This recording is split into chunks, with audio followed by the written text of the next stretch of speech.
برای توی کوچه رقصیدن، برای ترسیدن به وقت بوسیدن، برای خواهرم، خواهرت، خواهرامون، برای تغییر مغزها که پوسیدن، برای شرمندگی، برای بیپولی، برای حسرت یک زندگی معمولی، برای کودک زباله‌گرد و آرزوهاش، برای این اقتصاد دستوری، برای این هوای آلوده، برای ولیعصر و درختای فرسوده، برای پیروز و احتمال انقراضش، برای سگهای بیگناه ممنوعه، برای گریه های بیوقفه، برای تصویر تکرار این لحظه، برای چهره ای که میخنده، برای دانش آموزا، برای آینده، برای این بهشت اجباری، برای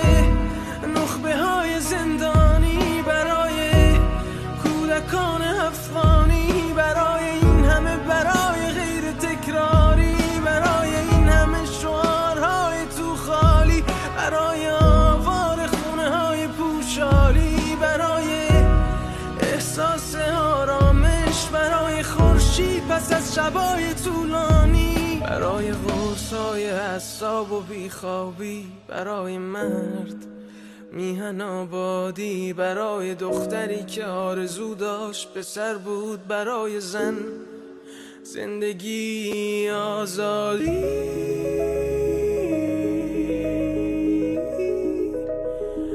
برای آزادی،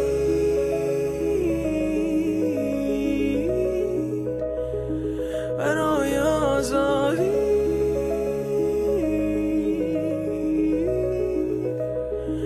برای آزادی.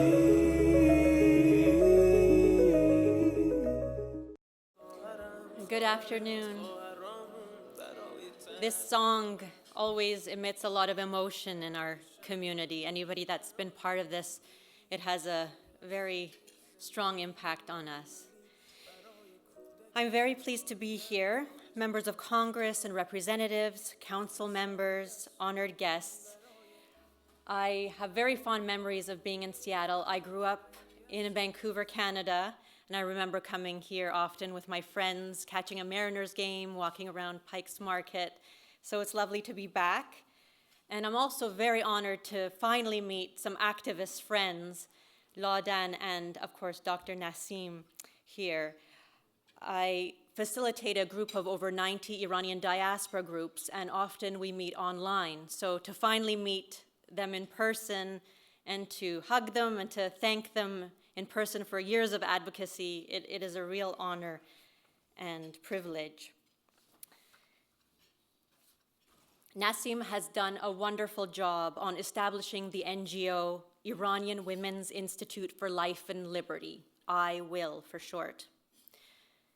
She advocated to pass the Mahsa Act, both in the House and Senate, pushing to have Mahsa Day recognized here in Bellevue with the great support of Mayor Robinson's office and honorable council members, securing meetings with members of Congress in Washington, D.C., to hear directly from grassroots activists and Iranian American constituents about the truth of what happens inside Iran, and building strong relationships with non-Iranian activists, including the Ukrainian community, who also suffer for crimes of this brutal regime.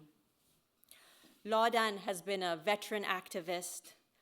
Like so many of us, she has a very personal story after her brother was executed without warning by the regime in Iran, and has championed getting justice, not just for him, but for the thousands of Iranians murdered in the 80s, and now for all Iranians living under the brutal totalitarian state. IWILL has a wonderful event organized for you today, and we will be hearing from experts on Iran-related issues, particularly on gender apartheid, political figures sharing words of support, and the amazing artists who have their meaningful art displayed in the other room, including from freedom fighter and former political prisoner Elham Modarresi.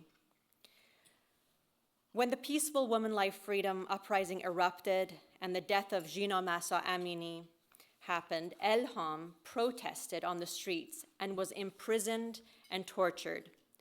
She required special medication for her liver, but she was denied access to medical help and her medication.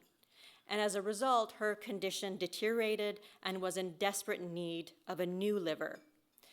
They released her, but her family was still harassed, so she escaped to Turkey and became a refugee where she was facing the end stages of liver disease. A group of us worked together to get her to safety in Canada while she receives her aftercare after her liver transplant. She will be joining us later remotely online from Toronto, and she has pictures of her art displayed in the exhibit, although her originals will be sent directly to you. And we're hoping some of the sales of this art will help cover some of her medical costs. I would like to first ask Bellevue Councilman Jared Newman to come to the stage to say a few words. Jared's not here yet? Okay, then we'll hear from Councilwoman Suzan, please.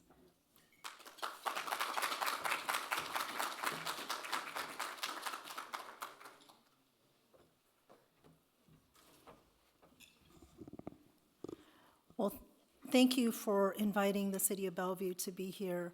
I remember the invitation last year to join the event at the Pelosi in Downtown Park and learning for the first time about what was happening in Iran, and especially with Mahsa Amini and the women, and just realizing how much we in this country don't know about what happens sometimes in other countries. And as a woman, thinking about women, life, freedom, and really liberty for all, especially women, is so important. So I would say that for the second time this year, the City of Bellevue did a proclamation for Mahsa Day, and I thought that maybe for kicking off this event, I can read you the proclamation that we did earlier this month. Whereas the City of Bellevue is home to many Iranian Americans who contribute to the city's diverse cultural and economic well-being, and whereas the murder of 22-year-old Mahsa Amini by the Islamic Republic Guidance Patrol, more commonly known as the Morality Police, on September 16, 2022, sparked an Iranian movement known as Woman, Life, Freedom, and Amini became the symbol of this woman-led uprising. And whereas Woman, Life, Freedom turned into a global movement, inspiring people from around the world to stand with the courageous women of Iran, demanding basic human rights and gender equality.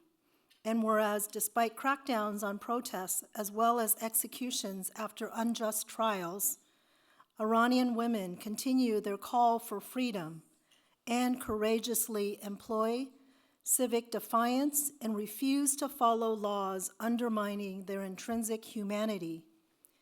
And whereas since September 2022, Iranian Americans have organized rallies in Bellevue to stand in solidarity with their sisters and brothers in Iran as they fight for freedom. And whereas the City of Bellevue stands with Iranian women in their quest for basic human rights related to personal choice, gender and identity, and condemns atrocities committed against women and children. Now, therefore, I, Councilmember Janice Zahn, on behalf of Lynn Robinson, Mayor of Bellevue, Washington, and on behalf of the City Council, do hereby proclaim September 16, 2024 as Mahsa Day in Bellevue to honor the women of Iran and their sacrifices in pursuit of freedom. And know that we stand with you every day to make sure that you know that any atrocities or inequities against one Iranian woman is against all of us. So thank you for having us here, and I am honored to be able to deliver this proclamation. Would you like to come up and accept the proclamation? And Councilmember Lee, would you come up as well? No? Thank you.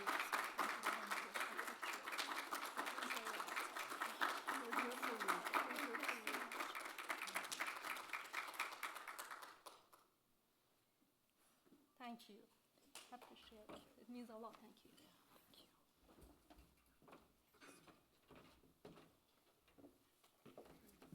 Thank you very much, Council Member Zahn, for that proclamation and for recognizing Mahsa Day. To the non-Iranians in the room, I would like to break down what this day means to us.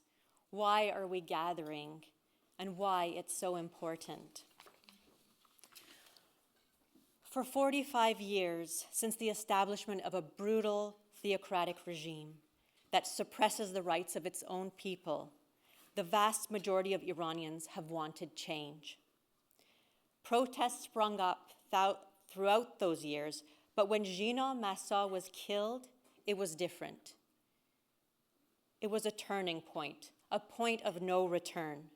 Not only were the protests widespread throughout the nation, spread across cities, spread between different ethnic, religious, gender lines, but it involved people of all ages and socioeconomic classes. It was people not only protesting the deplorable laws against women, but were raising their voice against years of oppression, persecution of ethnic and religious minorities and sexual minorities, standing up against the staggering corruption and money channeled away from alleviating poverty and instead funding terrorism. They were protesting environmental concerns and animal rights. It was a mix of ills that this regime caused directly, from an ideological regime that cares little about the wellness of its own people and more about its own survival and spread of Islamist ideology that prompted the start of a nationwide revolution. While some think that this woman life freedom movement is dead because we see fewer live protests on the streets, the reality is that the day Mahsa Jina died, Iran changed and Iranians changed. In less than 2 years in that movement, more than 600 people were killed, including 70 children indiscriminately shot at, 20,000 imprisoned as political prisoners, many blinded, tortured, raped, and even executed. Iranians, through their spilt blood and sacrifice, proved to the world that this regime is not reformable and that they demand a complete change in regime. They will not stand to go back to the old ways. And despite being monitored with security surveillance and facing severe punishment, women can still be seen on the streets of Iran without their hijab in an act of civil disobedience, as an act of defiance against their suppressors. The rise of this movement instilled more than hope, but a belief that we can and will change. This regime will change and will achieve our dream of a free and democratic Iran. Admittedly, we had our ups and downs, both in Iran and in the diaspora, but I can assure you that this movement is not dead and is very much alive. We are just getting more organized, getting more strategic, creating networks that will be at the ready for the right time. But for Iranians to have a better chance at success, we need the West's support. What do I mean by support? At the very basic level, it means siding in solidarity with the freedom-loving people in Iran and denying legitimacy to this undemocratic regime. It means not laying out the red carpets for regime officials, not shaking their hands or bowing with smiles in photographs during bilateral meetings. Thankfully, the United States already closed their embassy years ago, and if they have to hold meetings, I know they normally do it in private, behind closed doors, or through third parties. Showing support means not elevating the regime to positions of power, like to chair the Commission on the Status of Women at the United Nations, which was about to happen until a group of Iranian women's activists pressured to put a stop to it, or to allow them to ironically chair the UN Conference on Non-Proliferation, a tragic joke seeing that Iran is the biggest state sponsor of terrorism in the world. It means walking out on their speeches when they spew lies and hate. It means not giving into hostage diplomacy, as did the Swedes with the swapping of Hamid Nouri, convicted of war crimes and murder, with some of their Swedish nationals held in Iran, and leaving behind the longest-serving Iranian Swedish citizen on death row in Iran. Or tragically, what happened when the United States transferred $6 billion of frozen assets back into the hands of the regime in exchange for 6 Americans in Iranian custody. The administration claims the money was earmarked for humanitarian purposes. However, we Iranians are not naive and know exactly where that money ends up, in the hands of the regime to fund one of their many terrorist factions, including Hamas, Hezbollah, the Houthis, which I don't need to remind you were responsible for a drone attack in January in Jordan, killing 3 US soldiers and injuring 40 other service members. This nefarious regime is a threat to the entire world.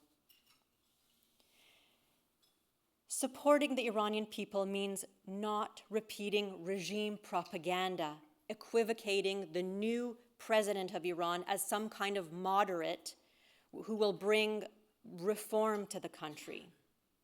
This applies to American media outlets like the New York Times, The Economist, and CNN.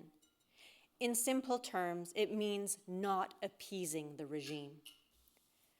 The US should work in strong partnership with their Five Eyes allies and urge them to list the IRGC on the terrorist list, impose travel bans and asset freezes on regime officials, and ensure their laundered money is not being funneled into these countries, including the United States.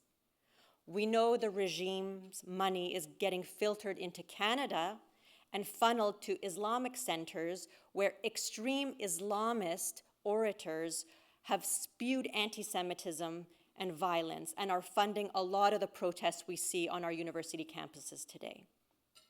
Money has gone to organized crime units in Canada to carry out assassination plots here in the United States against Americans.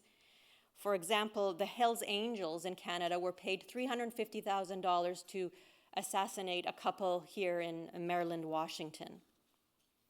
We need Western liberal democracies to be working in concert with each other against autocratic regimes. Just the past few weeks, we learned Iran provided 300 missiles to Russia on top of existing supply of drones, which will be used against innocent Ukrainians. When we chant woman, life, freedom, we are not only trying to help innocent Iranians inside Iran from egregious human rights abuses, but we are trying to warn and protect Americans and the entire free world. It is in the national self-interest of Americans to support the democratic movement of peace-loving Iranians who want a free and democratic Iran. The vast majority of Iranians, around 80%, want a complete change in regime. And the best and most cost-effective solution to this menacing pariah and nuclear threat is to support Iranians and exert as much pressure on the Islamic regime as possible. This includes supporting civil society organizations, providing internet and VPNs inside Iran, a strikers fund, and other ways to help Iranians on the inside. I'll go more into detail in the second half of the event, but we ask you to stand on the right side of history and support the campaign to end gender apartheid in Iran, just as the world came together to put an end to racial apartheid in South Africa. Thank you for continuing to support Iranians in this crusade for woman, life, freedom.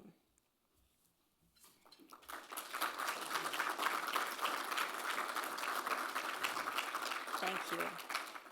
Before we invite you to have a look at the exhibit and allow the general admission to enter, I'd like to ask Farnaz Ghanai, who organized this exhibit, to come to the stage and let us know a little bit about what we're expected to see, some information about the artists and the art.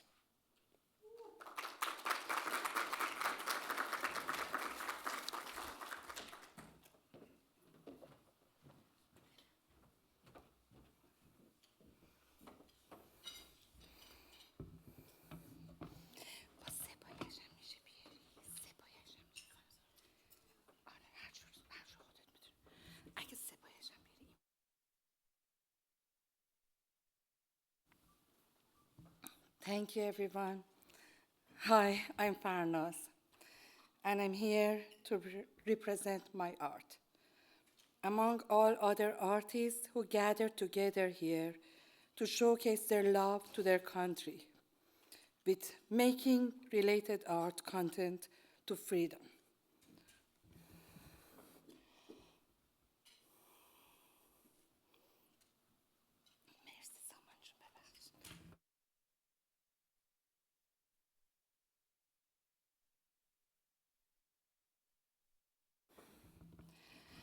I'm not a lawyer or a gender apartheid activist. I'm just a human, a woman who wanted to have equal rights all her life and fight for it. I'm here to announce that I'm having a baby.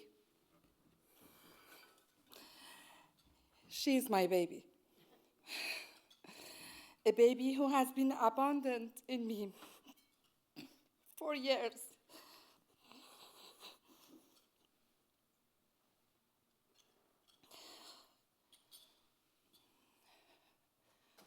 This is Blue Girl, the soccer fan. You may know her, some of you, some of don't. In Iran, these are out of my writing. In Iran, soccer is prohibited for girls. Even watching that is prohibited. My older son loved soccer, but I never could accompany him going to the stadium for watching the national team. And I never knew how much I loved to be a soccer player in my life, or how much I admired to have a girl or a boy to be a soccer player. Now I have one. And I really even don't know how did I leave this girl in myself alone, left her abandoned for years. I really didn't know that until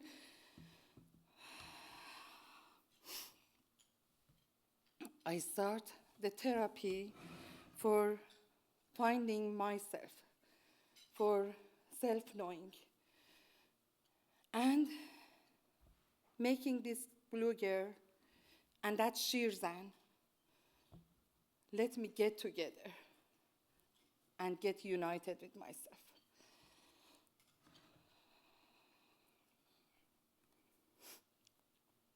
I'm lost here. Merci.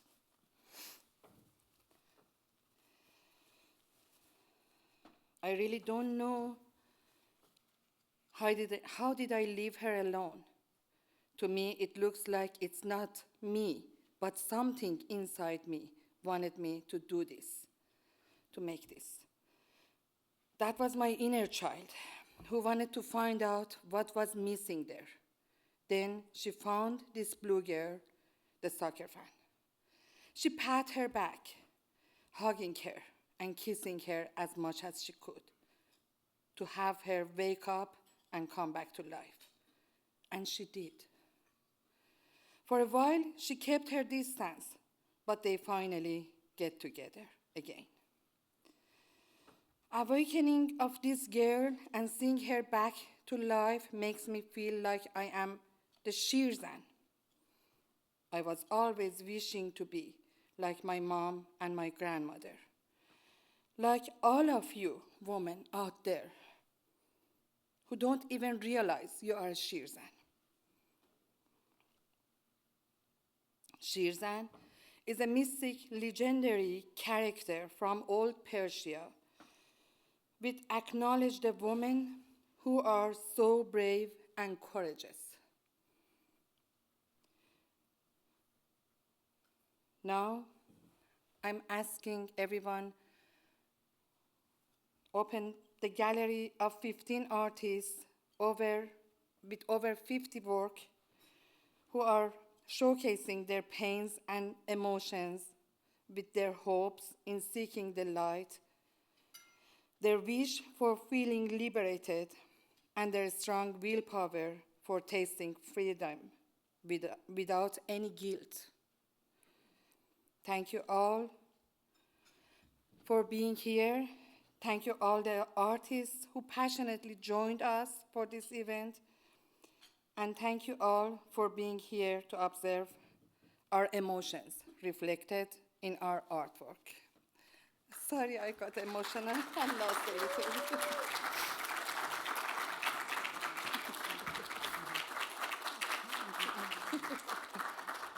Thank you so much, Farnaz, for that heartfelt story about your art and where that all comes from the inside. And I'm sure we're going to observe that with the other artists as well. So if you could please make your way to the exhibit, speak to the artist, enjoy, and we hope to meet back here at 12:55 to then hear a little bit more about end gender apartheid, about justice, and a call of action of how we can all help. So please enjoy. Oh, 1:55. I'm sorry, I wrote it wrong. 1:55.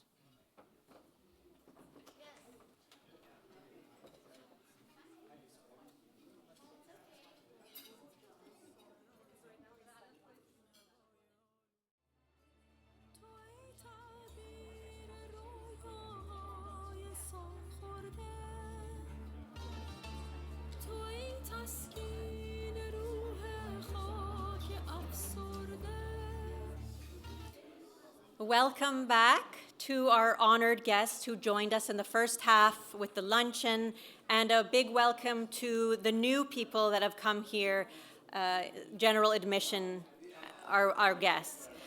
My name is Nazanin Afshin-Jam, for those that weren't here in the first part. I'm a human rights and democracy activist. I've been at this for about 20 years and co-founder of Iranian-Justice Collective. I'm here from Canada to support the good work of IWILL, and I'll act as your host this afternoon. In the first half of the event, we showed a video of Jina Mahsa Amini at the start of the Woman Life Freedom Revolutionary Movement. We covered what it means to our community and how our elected officials can continue standing in solidarity with the Iranian people and differentiating them from the Islamist regime that has taken Iran hostage and has used extremist religious ideology as an excuse to control the country. I want to start the second half of the program by inviting Andrew Hayes. He's the district representative from Congressman Adam Smith's office. Say a few words. Thank you.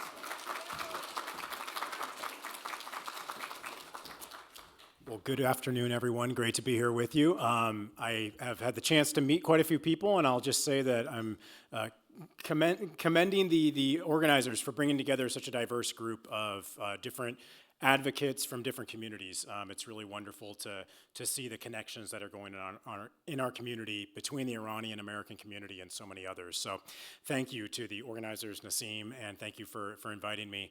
The Congressman Smith, if you don't know, I assume most of folks, I never know quite who my audience is, but in this room I assume that most folks know Congressman Smith is the representative in Washington, D.C. for this district. So if you live in South King County, Bellevue, or Southeast Seattle, you are a constituent, and I'm always happy to talk afterwards if you have any individual issues that you want to talk about.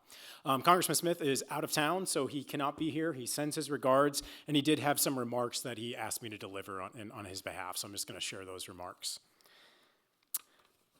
I'm pleased to join with so many voices around the world as we recognize and remember the life of Mahsa Amini and her death tragically 2 years ago at the hands of the extremist government of Iran. Standing up for freedom everywhere is an incredibly important task for all of us. It is particularly important given the brutality of the Iranian regime. Mahsa was standing up for the basic idea that women ought to have basic freedoms, freedoms that in many parts of the world we take for granted, but that Iranians do not have. We must work and do all that we can to lift up those voices that speak out for freedom. Freedom across the world, but in particular in Iran, as we've again seen since Mahsa's death, the way that the government responds with brutality to people who are simply standing up for their most basic rights. Those most basic rights must be recognized and protected. We should do what we can to support the Iranian people as they try to speak up for their own freedom, and in particular for women. Women who are brutally oppressed in Iran, who are not given the basic freedoms or the basic voice that all women should have everywhere. I stand willing to work with the Iranian people and people throughout the globe who want to stand up for greater freedom for all people, but particularly for women in Iran. Thank you for taking the time today to recognize this 2-year anniversary and for the continued work for greater freedom for women in Iran and throughout the world. From Congressman Adam Smith. Thank you all so much for having me.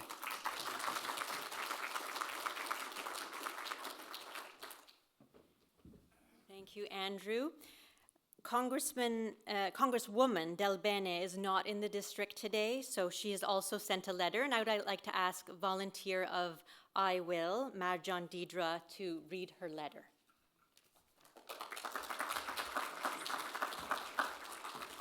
Hi, everyone. Thank you so much for joining. I'm going to go ahead with the letter. Let's start it. Dear friends, thank you for coming together today to honor the life of Mahsa Amini and to celebrate those advocating for women's rights and freedom in Iran. In the wake of Mahsa Amini's murder by Iran's so-called morality police, I think we all are very familiar with that, I was one of the first members of Congress to co-sponsor the Mahsa Amini Human Rights and Security Accountability, which is called Mahsa Act in short, which passed through Congress and became law earlier this year. I was proud to support this legislation, which strengthened our sanctions on regime against those in Iran who commit human rights abuses and support terrorism. I also signed a letter in June 2024 urging President Biden to use all the tools at his disposal to push back against the death sentence given to Tumaj Salehi, a rapper who was arrested for his outspoken support of the Mahsa Amini protests. I am relieved that his death sentence has reportedly been overturned and his case is under further review. Washington's 1st Congressional District is home to many Iranian Americans who are essential to the fabric of our region. I will continue to support and stand by our local community and the people of Iran who desire to live with peace and dignity. Thank you to the Iranian Women's Institute for Life and Liberty for organizing today's event and continuing to raise awareness about women who have been victims under Iran's cruel regime. Let us continue our work for a better future. Thank you.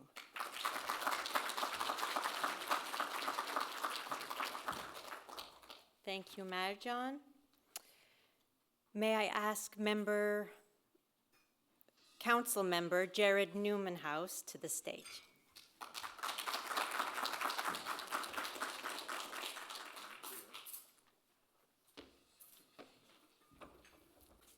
All right, afternoon, everybody.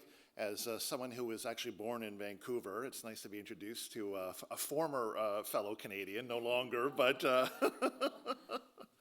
but now obviously make my home here in Bellevue. So afternoon, everybody. Councilmember Jared Nieuwenhuis from the city of Bellevue. Thank you so much for inviting me to be here today. I wish it wasn't under these types of circumstances, but it's such an important campaign movement. And I have to say, this artwork that I have seen here today just moves me and amplifies the importance of this gathering today. So thank you all for being here, and especially thank you to the incredible artists that have created these absolutely meaningful pieces from across the world. As Canadian and French and others, it just really speaks to me, and I know it speaks to so many others. So I'll be brief, but I just wanted to say that here in the city of Bellevue 10 years ago, our council adopted a long-range vision for our city that opens with the statement that Bellevue welcomes the world and our diversity is our strength. We truly live that ethos each and every day, and as a result, we are a community of immigrants. In fact, being an immigrant myself. In fact, little known fact, 4 of the 7 city council members currently were born outside the United States. So all of us have come to this community because it offers a safe and welcoming place to live and to share our cultural strengths, even though we may be physically far away from our homeland. As someone with ties to a country halfway across the world, that's ties to the other part of my family, which were all born in the Netherlands and immigrated to Canada, where I was born. You know, sometimes it can be, you know, rather difficult to have a direct and positive impact in those faraway communities that you still feel a tie to. But I've learned and witnessed those actions that can take here in Bellevue. And even though it's here in Bellevue, it can have ripples that have an impact around the world. This panel and the information shared by, I believe, our panelists coming up demonstrate the power of community and its ability to reach all of us. Also that ability through art. When communities come together to support peace, to support freedom, to support education, it echoes, not only locally, not only regionally, but throughout the world. Bellevue stands with you on this very significant day, and as a city, we will work together to build a brighter future here and across the globe. Thank you so much for having me.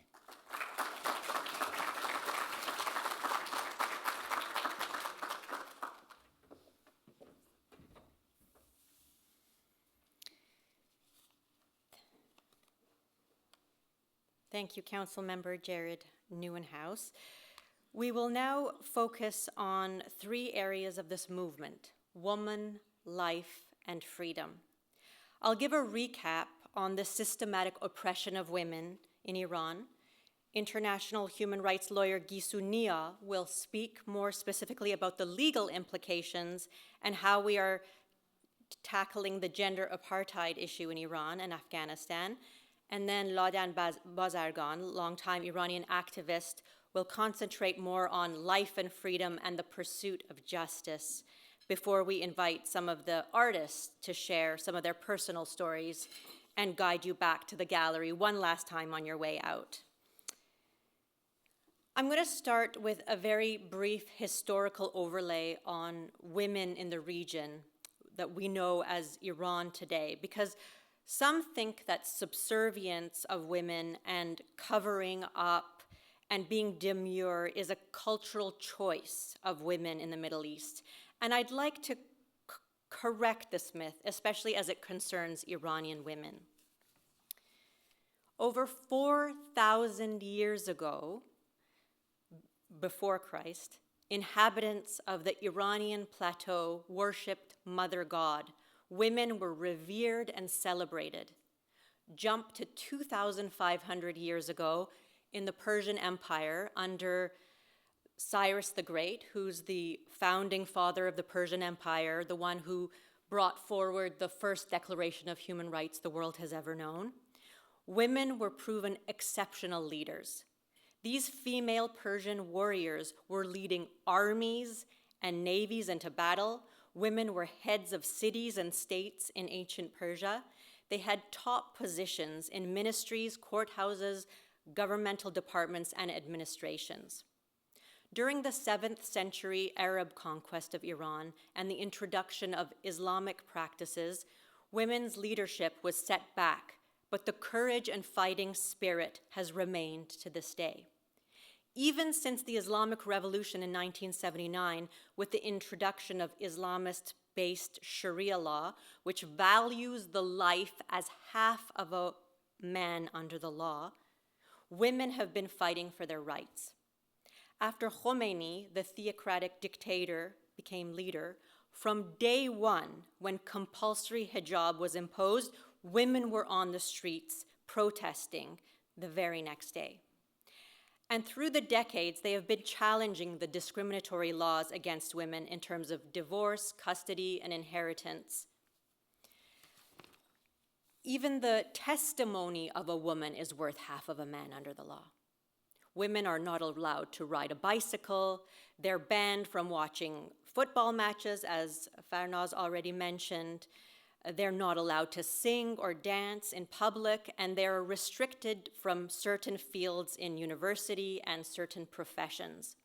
Even Nobel Peace Laureate Shirin Ebadi had her judgeship revoked at the time of the revolution because they deemed women as being too emotional and not having the capacity to take on such jobs as a judge or becoming president. The regime is deathly afraid of women and the power they yield. They recognize that women are the linchpin to change and potential collapse of the entire regime.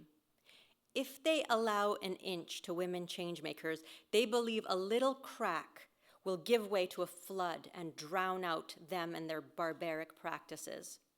So they use power to subjugate women. They jail them, rape them, torture them, execute them, or any means to silence them. Even journalists reporting on human rights abuses or lawyers representing them are jailed. The World Economic Report released a year ago puts Iran the 10 countries with the deepest gender gap, with a rank of 142 out of 109 countries. We already know Iranian women are a force to be reckoned with in the free world when they're given freedom and opportunity. They have achieved the top internationally recognized scholastic prizes in almost every field, including math and sciences, culturally in film, even space exploration, with at least 2 Iranian women astronauts, not to mention having won not 1, but 2 Nobel Peace Prizes, the Sakharov Prize, and the list goes on. Iranian women were featured in the cover of the Times magazine as Persons of the Year last year. So we know their capabilities, but the only way they will reach their full capability is to break from the misogynist regime and gender apartheid and establish a free and fair elections. When female diplomats and ministers visiting Iran from the West wear a hijab, they erroneously say they're doing it out of respect. Respect to whom? Respect to the Iranian women or to the mullahs who have imposed their patriarchal stamp on the Iranian women? Because let's be clear, even the women in Iran who voluntarily wear the hijab at their own choice are against mandatory hijab and believe it is the right of the woman to choose. Cultural relativism has no place when it comes to human rights. I ask you another rhetoric question. Would you meet and shake hands or do trade deals with someone that segregated people on their skin color? Clearly not, as you have proven in your rich American history with the civil rights movement. With much pressure, the US also overrode Ronald Reagan's decision and ended up supporting boycotts to end racial apartheid in South Africa. So I ask, why has the world community not come together to condemn the regime for treating women as half-citizens, systematically oppressing them and segregating them? This type of apartheid is equally pernicious and must be condemned in the strongest terms as they had for South Africa. To speak further about this, I would like to bring Gissou Nia on the call to talk to us about gender apartheid, about our campaign to end it, and what more we can do. Gissou is a human rights lawyer and senior fellow at the Atlantic Council, where she serves as director of Strategic Litigation Project. And just an all-around wonderful advocate. If I ever have any questions on international human rights, it's always Gissou that I turn to, and she always has wonderful advice. Can we get Gissou on the line? Hi, Gissou.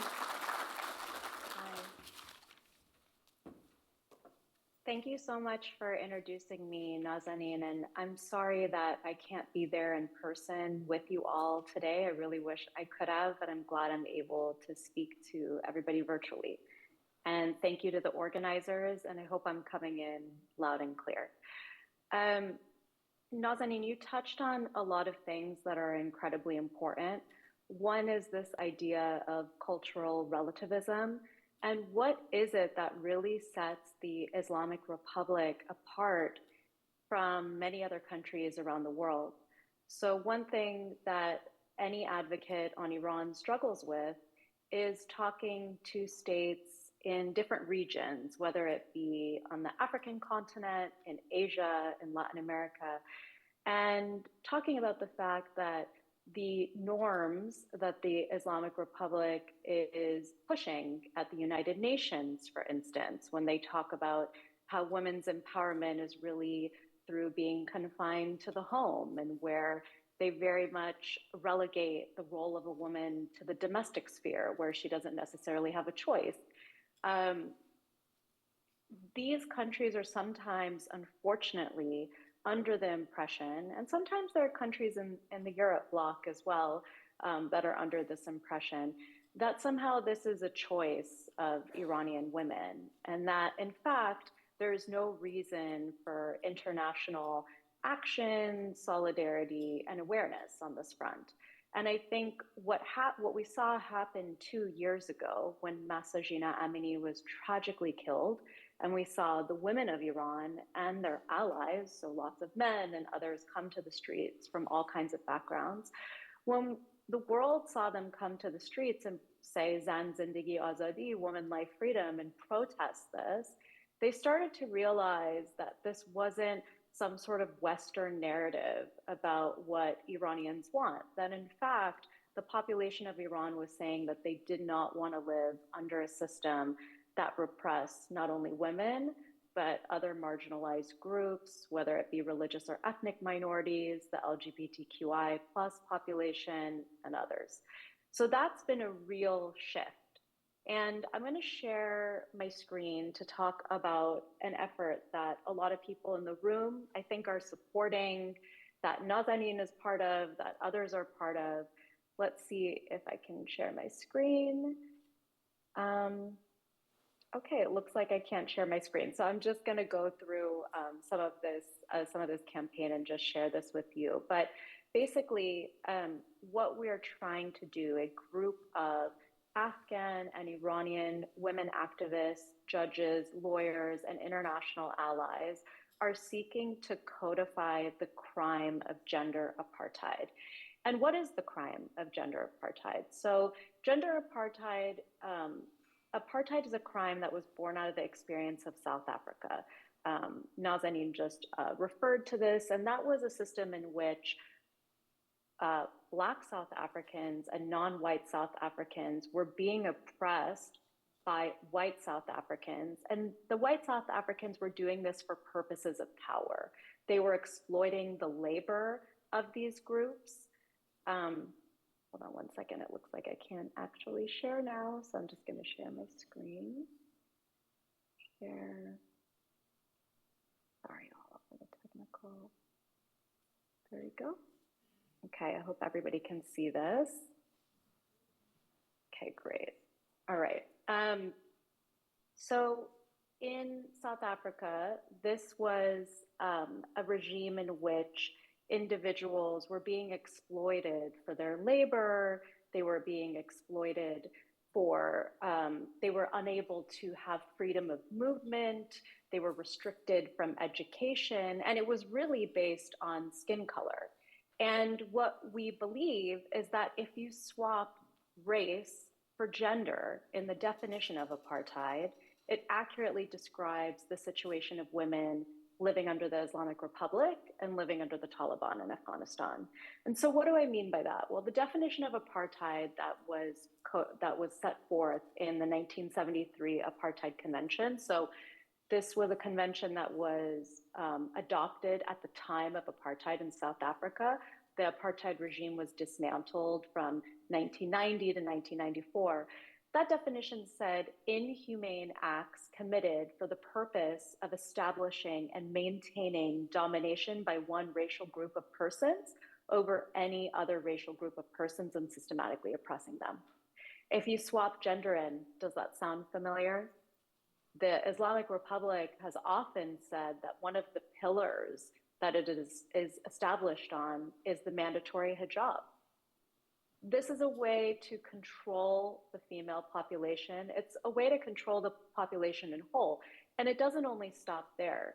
One thing that the Iranian community was making sure to message to the international community was that hijab and mandatory hijab is really just the tip of the iceberg when it comes to restrictions on women's rights in Iran.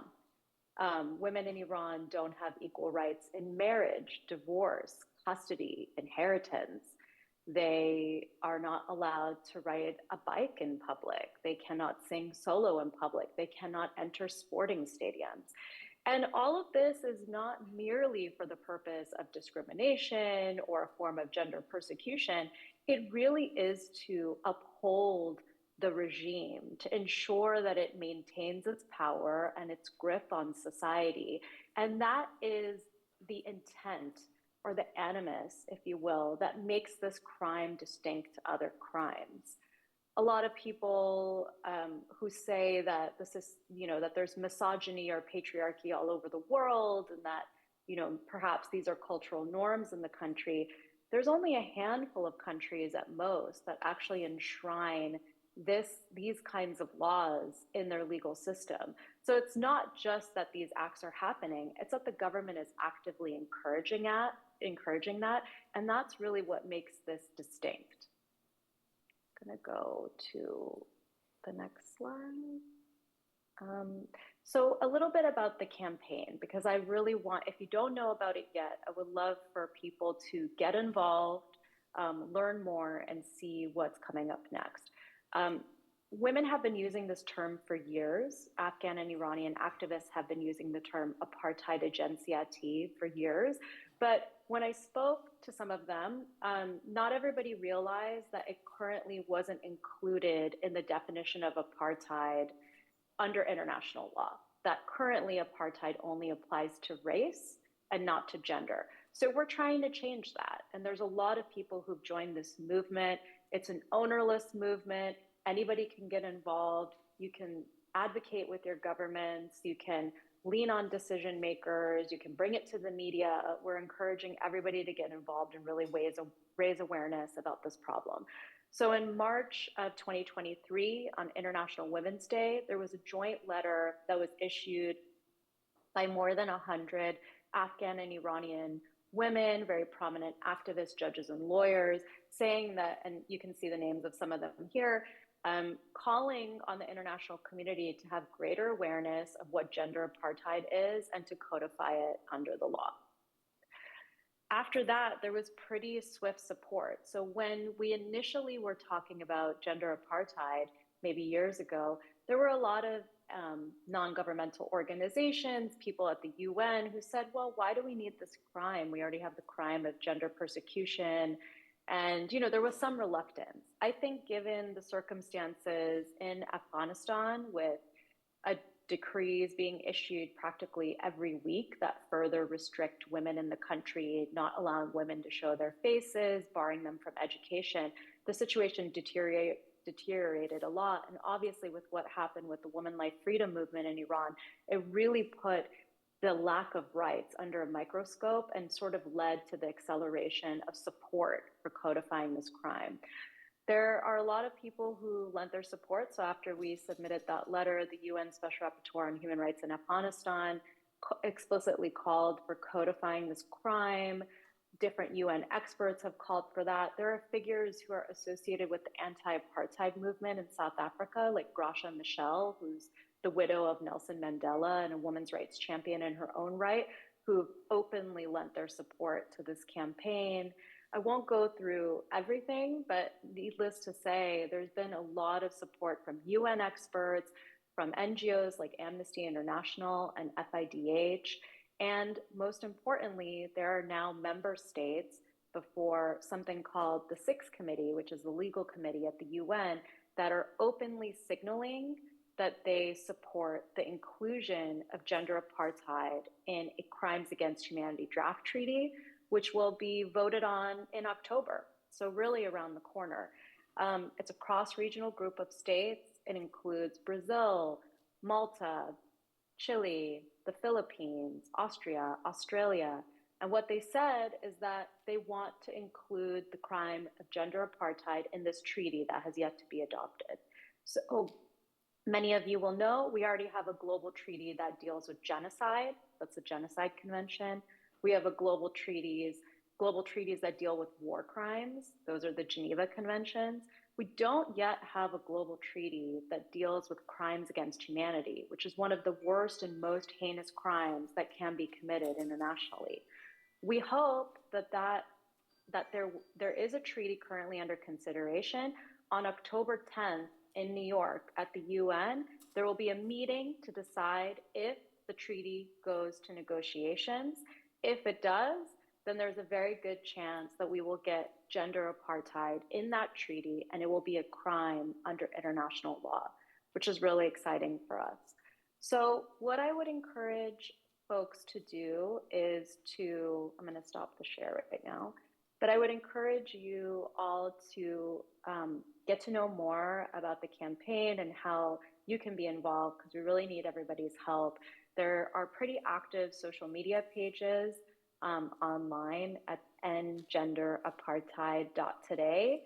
That's also the name of the website. You can go, there's no organization that's involved with this, so you can use the materials, you can use the graphics, you can use the collateral, but we really want countries to support this, not only because we want this to be a law, but because we want these policies to come to an end.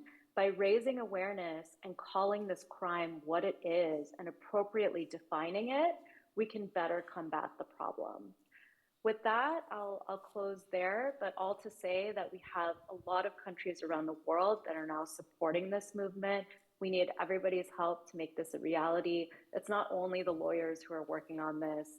This is requiring lots of activists, lots of concerned citizens, and lots of people who are not Afghan or Iranian, who are also showing their allyship and solidarity for this movement. Thank you.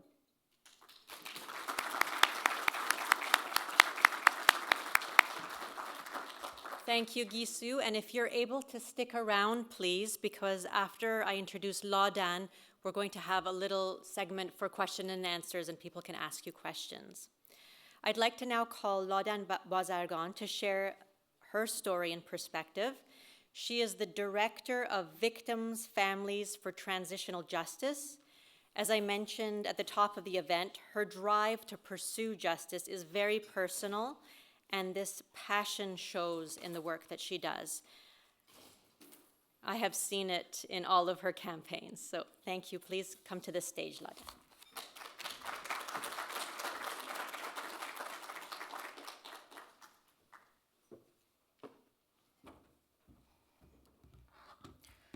Thank you for having me today. It's an honor to be here, and I thank all the organizers for such a beautiful event, and all the artists and all the strong women that are fighting for women's life freedom. I want to share my personal story to shed light on the brutal reality of gender apartheid in Iran. I was just 9 years old when my life changed forever. Before the 1979 revolution, I was like any other child. I went to a mixed-gender elementary school where boys and girls learned and played together. I had friends from both genders, and my community was one where everyone interacted freely. It was a time of innocence, a time when I didn't have to think about my rights or my place in society simply because I was a girl. But then the revolution came. It was supposed to bring freedom, democracy, and human rights, but what it actually brought was a new regime that systematically stripped away the freedoms of women and girls. The new Islamic government forced everyone to conform to its interpretation of religious rules, and overnight women were reduced to second-class citizens. Suddenly, my mixed elementary school became boys only, and I was forced to attend an all-girls school. I was ripped away from my friends and community, and my world became much smaller. In middle school, the hijab was introduced. At first, it was encouraged, but by the time I was in the 8th grade, it was fully enforced. I remember the anxiety each morning as I prepared for school, knowing that the morality police would search and seizure us before we even allowed to enter. Our uniforms had to follow a strict code: long dresses, white pants, a head cover, all in dark colors: black, dark blue, brown, or dark gray. Even our socks or shoes couldn't be brightly colored. Our pants had to be wider than bootlegs, and if they weren't, we were punished. Any deviation was seen as an act of rebellion, not just against the school rules, but against the regime itself. The changes didn't stop at dress codes. We were forced to study the Quran and Islamic teachings, and any questioning of these teachings was met with punishment. In 1980, the Iran-Iraq war started, and this became another excuse for the regime to tighten its grip on us. Boys as young as 11 or 12 were encouraged to go to war, hailed as martyrs for the Islamic causes. Meanwhile, we, as teenage girls, were told to sew underwear for those boys, as if that was our only role in this so-called holy war. All the sports events for girls were canceled. I had always wanted to learn karate, just as my older sister had done before the revolution. But whenever I called a studio, they laughed at me because I was a girl. The very idea that I could learn a sport like karate was seen as absurd. Years later, after a decade of resistance and relentless demands from women for the right to play sports, they were gradually allowed to participate in segregated arenas. The regime was compelled to accept this, but only because they saw an opportunity to profit while maintaining segregation. By then, however, an entire generation of girls had already been denied the chance to pursue sports. Beyond these personal struggles, the new regime made sweeping legal changes that codified gender inequality. Women lost the right to child custody, and an inheritance was halved compared to what our brothers received. In the eyes of law, our lives was worth half of a man's life. If you kill a woman, you pay half the blood money required for killing a man. Men are given the right to have 4 wives, and we are expected to accept this as divine law. Girls as young as 9 years old can be given away by their fathers as a bride, and these are really unexpected. One of the most important rights we lost was our reproductive right. Abortion was banned, and birth control pills were prohibited. In a very short period, the population more than doubled. Women were forced into roles as mothers, denied the choice over their own bodies, and expected to bear children regardless of their personal circumstances or desires. Life became a series of restrictions. We lost the right to wear what we wanted, eat what we wanted, laugh out loud, dance, listen to music, or mingle with the opposite sex. Every aspect of our existence was subject to control, dictated not just by the men within our families, but by any man who felt entitled to impose this will upon us. It didn't matter if he was a stranger on the street. He could shout at us, proclaiming our clothes too immodest or our hair not covered enough. In Iran, Even the simple act of choosing a name for a child is subject to government control. The regime censors names, particularly those that don't align with its strict cultural and religious guidelines. For instance, Mahsa Amini's parents wanted to name her Jina, meaning new life, but they feared by giving her a Kurdish name might create obstacles for her at school and university. So they chose Mahsa, which means the beauty of the moon, to avoid the state's potential discrimination and ensure she could navigate the society that imposes limitation even on personal identity. This pervasive control extended to every aspect of our lives, including on our freedom to think and speak.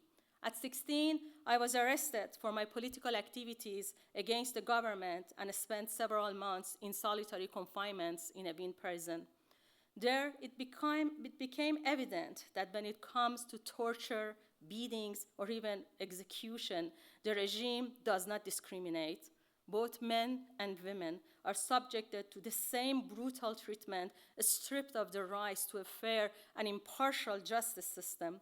In those dark cells, it became clear that the regime's goal was to crush not just individual spirits, but the very notion of resistance against gender-based tyranny. As I grew older, I began to realize the sheer magnitude of what was happening. This was not just about clothing or modesty. This was a systematic effort to erase women from public life, to make us invisible, to silence us. The regime used religion as a weapon to justify these oppressive measures, all the while preaching about justice and morality. This is not about culture, it is about control. These restrictions were imposed to suppress and dominate, not to preserve cultural traditions.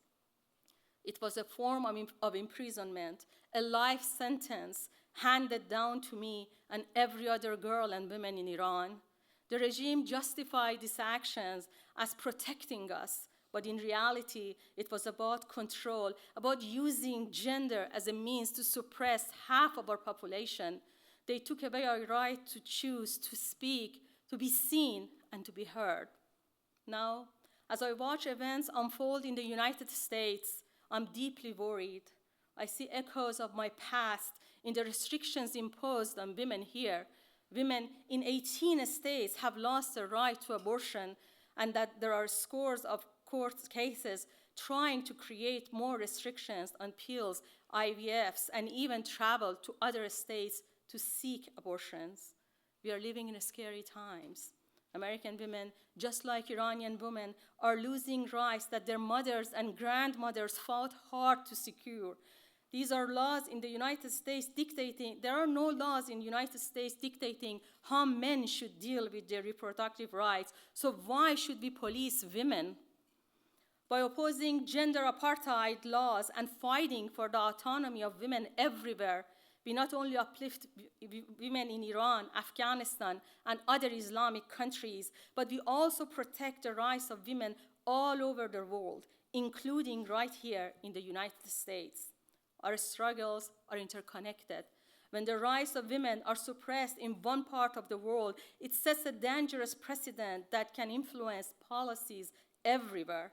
The fight for gender equality is a fight for universal human rights, transcending borders and cultures. This is not just an issue for women in Islamic countries. It is a global struggle that impacts the freedoms and dignities of women everywhere. When we think of Orwellian societies or the dystopian world of The Handmaid's Tale, many imagine them as fictional stories. Yet, for Iranian and Afghan women, this is not fiction, it is reality. Even as I stand here today, free to speak my mind, millions of Iranian and Afghan women are still fighting the brutal reality of gender apartheid. This struggle goes beyond laws or clothing. It's about stripping away the humanity of half the population, controlling every aspect of their lives. These women are courageous and strong, demanding their rights in the face of the morality police, a legal system that devalues them, and a society that tells them they are less because they are women, yet they continue to fight for their freedom and dignity.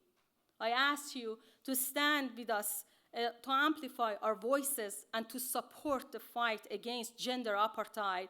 By doing so, we will not only change the lives of women in countries like Iran and Afghanistan, but also protect the hard-won freedoms of women everywhere.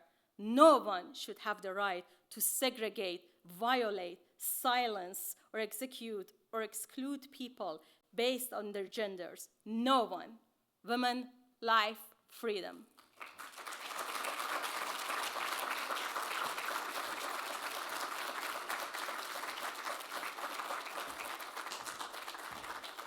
Thank you so much, Lawdan. We have time for a few minutes of questions directed at Lawdan or Gissou. Can we get Gissou back online? Thank you. Hale has the microphone. If anybody has a question, you can raise your hand and she'll bring the mic to you. Lisa, there's a question. Hi, I'm Lisa Weber from Bellevue, Washington. And I am a person who believes that what is good for women and children is good for society. So I want to know, I mean, it's really awesome to be learning so much today about what not only Iranian women are going through, as we know, also Afghani women, but the gender apartheid. So what can we do at our local level to help bring this story? Because I know as in the United States, we care about fairness. And we know that gender apartheid isn't fair. And I just want to say, I was one of those college students protesting against apartheid in the 1980s. And protesting that the United States government take out their monetary investments from South Africa. And it worked. So what can we do here in Bellevue, Washington to be helpful? I'll let Lawdan or Gissou answer this because I have a call to action segment later where I answer a lot of this. So Gissou, do you want to take that on?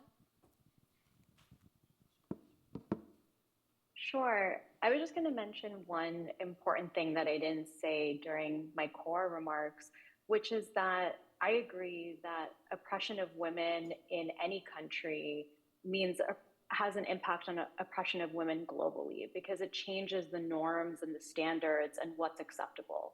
So if for our globe and for our international decision makers, it's somehow acceptable for girls in Afghanistan to not be allowed to go to school, if it's somehow acceptable for women in Iran to not be free to dress the way that they wish to dress, that has ripple effects across the globe. So I think it's really right for people all across the globe to care. And the way that this manifests across borders is, I'll give a recent example. There's an incredible Afghan Taekwondo athlete named Marzia Hamidi, who is now based in France. She can no longer live in Afghanistan. She's in exile. She lived many of her formative years in Iran, so she's kind of, an Afghan woman who also has the experience of living in Iran. And just a couple weeks ago, she was violently threatened by thousands and thousands of pro-Taliban supporters because she came out and had a message against the Taliban and their repression, and also a message about some sporting figures that were basically supporting the Taliban. And they were attacking the way she was dressed. They had so much to say. She's now in France, but she had to file a criminal complaint in France, which means that the nature of this violence is global. And that's why it concerns all of us. So I know we're going to get into calls to action later, but there's plenty that you can do, including signing the global petition that's at the website endgenderapartheid.today, but also bringing resolutions in your local city council or having states across the US support resolutions on gender apartheid. All of that makes a difference because this isn't just a top-down movement. This is really built by concerned citizens across the world speaking up and speaking out.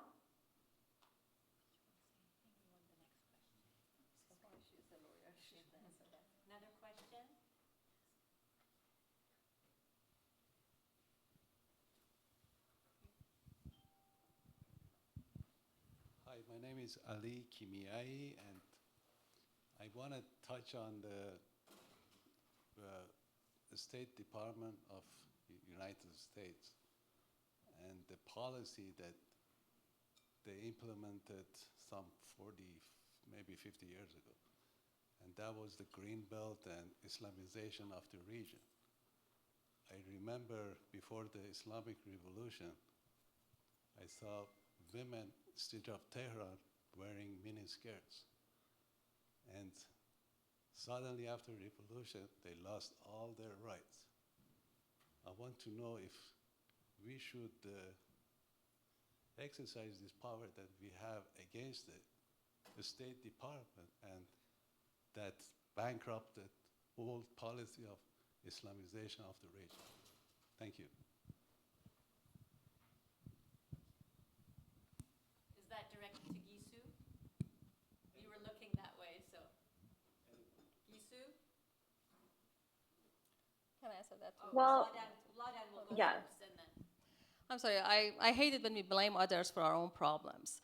Let's just see what's happening. Look at Afghanistan. For 20 years, US spent so much money in there, and when they took away the rights of women, men was hailing. This is something that women in Afghanistan were saying, that women were pro-it. And men in Iran, 46 years ago, when the revolution happened, they didn't back up the women. They told us, just wear something on your hair. It's okay. At least we have the revolution. We are fighting United States of America, the imperialism.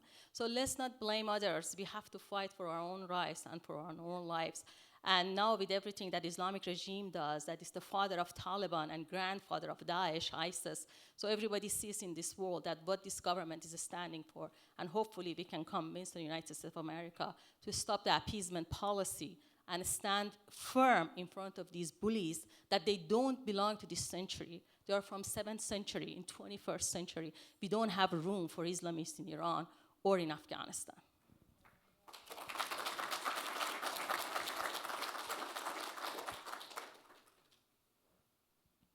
Should I take the next question, or do you want to answer to that? Okay.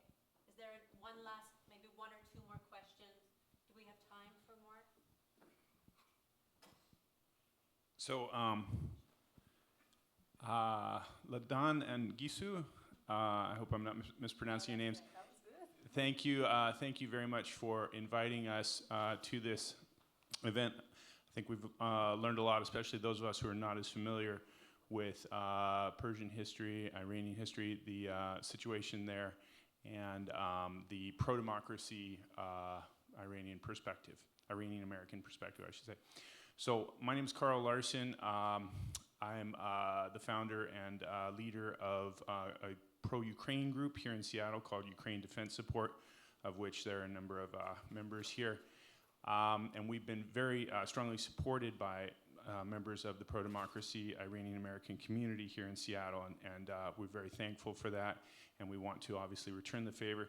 And also, we realize that together we're stronger, and that it's become very clear that there is an unholy alliance forming around the world of anti-democracy authoritarian states, of Russia, of Iran, of North Korea, of non-state actors, of Hamas, of all these nasty groups that realize they can get together and they're stronger, and they can work their pernicious goals on democracies. So I think we pro-Ukraine people are much stronger standing with the pro-democracy Iranian-American community, and I'd love to continue that discussion, perhaps privately, about how we can work together. For example, we're part of the American Coalition for Ukraine in Washington, D.C. A number of our members are flying there in a week. It'll be the 4th time we'll be there, so there might be some opportunities there.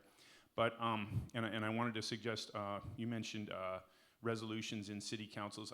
I'd strongly recommend Democratic and Republican Party legislative district resolutions. That's been very effective, and I'd be happy to privately walk anyone through that process. It works quite well, and I think is a huge opportunity on this particular issue to really help disseminate the opportunity to ordinary Americans, because I think a huge problem for you guys probably is that most Americans don't realize that there are a lot of pro-democracy Iranian Americans who have a very pro-democracy, very important viewpoint on this issue.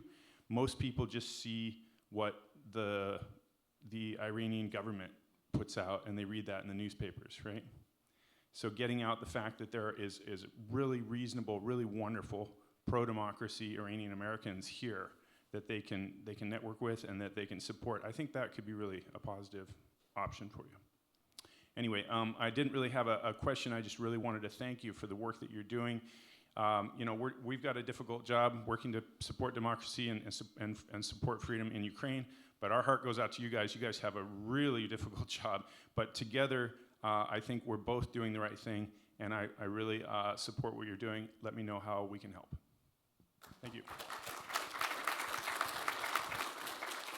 Thank you, and I'd like to apologize on behalf of our stupid government that supplies Russia with all these arms and kills Ukrainians. We are really sorry about that.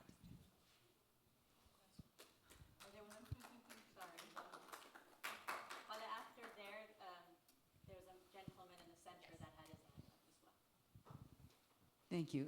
I'm Linda Clifton. I'm from Seattle, and I want to second what Carl just said about working in coalition. I have a question about this particular amendment to that particular treaty. What are the practical real-world implications of making those changes? What actions will it actually lead to? Thank you. Do you mean specifically So, what Gissou said? Okay, Gissou, go ahead. hi there. So this treaty is a UN treaty, so that's a really good question over, what will happen? What if the law actually becomes a law? What if this treaty is adopted and gender apartheid is now recognized internationally? When it's recognized internationally, it means that almost every state that has adopted it, which would be a large group of states, because there's a large group of states supporting the treaty as a whole, that they would then adopt it in their domestic legislation. What it could potentially mean, this is what a lot of people are always surprised to find out, that officials from the Islamic Republic of Iran actually travel. There are about 7, I think, remaining senior officials from the Islamic Republic who are in Canada right now. And they're awaiting admissibility hearings, which essentially means that they will just be deported. What I want to see is for them to be prosecuted. Canada has the tools to exercise what we call universal jurisdiction, which means that some crimes are so heinous that they can be tried in any court around the world, even if the crime occurred elsewhere, the perpetrators are from elsewhere, and the victims are from elsewhere. And that's what I'd like to see happen here. Now, along the way, of course, there would be greater awareness of what gender apartheid actually is and what it means for states that continue to do business with these governments, what that means for states that have diplomatic relations with these governments. There is a question about third state involvement, similar to the way that we saw states needed to reevaluate their engagement with the apartheid regime in South Africa. That's a similar effect that we're hoping will happen here, for states to really understand who they're engaging with, and that there are plenty of bad governments around the world, but a kind of government that actually enshrines into law the subjugation, the segregation of women is actually an outlier. There are very, very few states that do that globally. And that's why we really need to recognize the harm and push that forward. So the treaty will lead to domestic adoption and hopefully actually capturing some of these perpetrators, or at least incentivizing states to not do business with them and to recognize the harms for what they are. And as I understand it, I believe they could be technically prosecuted for crimes against humanity at the International Criminal Court. However, Iran has not signed the Rome Statute, is that correct? So technically, they wouldn't be able to yet, but I believe down the line they could. And at the very least, it would send a very strong message. Oh, yes, sir. I just wanted to thank you. I think your speech was well-crafted and incredibly brave. Clearly you're childhood, having lived under that, it speaks volumes to foundational truth in the sense that, unlike those of us, I'm an Afghan American. My father left Kandahar right before the fall of the king. So we kind of saw firsthand, to the gentleman's question about the Islamicization of that zone and that region, what the outcomes were. So my question then kind of rests in that. I, growing up, had many notions about what we call American interventionalism. And then as I began to read Washington's farewell address, where he advocates staying out of the affairs of others, and John Quincy Adams, where he goes on to say we should not go abroad in search of monsters to destroy, lest we become the world's dictatress, or all the way over to Taft, in this century. Do we worry? So my question rests in this. If we look at the American experience, it's founded in a Puritan colony in the 1600s that burns women alive and hangs them and digs up their bones for being witches.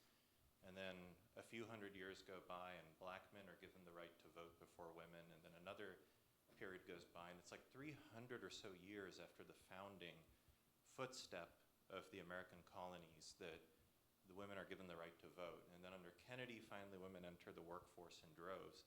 And all of this is economy, pushing egalitarian rights, pushing opening of society, meaning like even slavery, it goes away, right, generally, not because a bunch of people wake up and say we're all good people today. It's that economy pushed that change. Do we worry that sanctions, being acts of war, some of these interventions are seen by other states as acts of war? Do we set back any of these causes and rights? I'll end on this. I feel like our human rights lawyer colleague may have read Anand Gupta's article, The Other Afghan Woman, in the New Yorker, where in our Pashtun belt, when I traveled back, being, we're sort of persona non grata, it's a very different tribal culture. Very, very different, dramatically different than I realized I would never be able to survive there. So, I guess my question is, does interventionism risk blowback? And is this a form of interventionism then going against what Washington and others would have advocated? Thank you.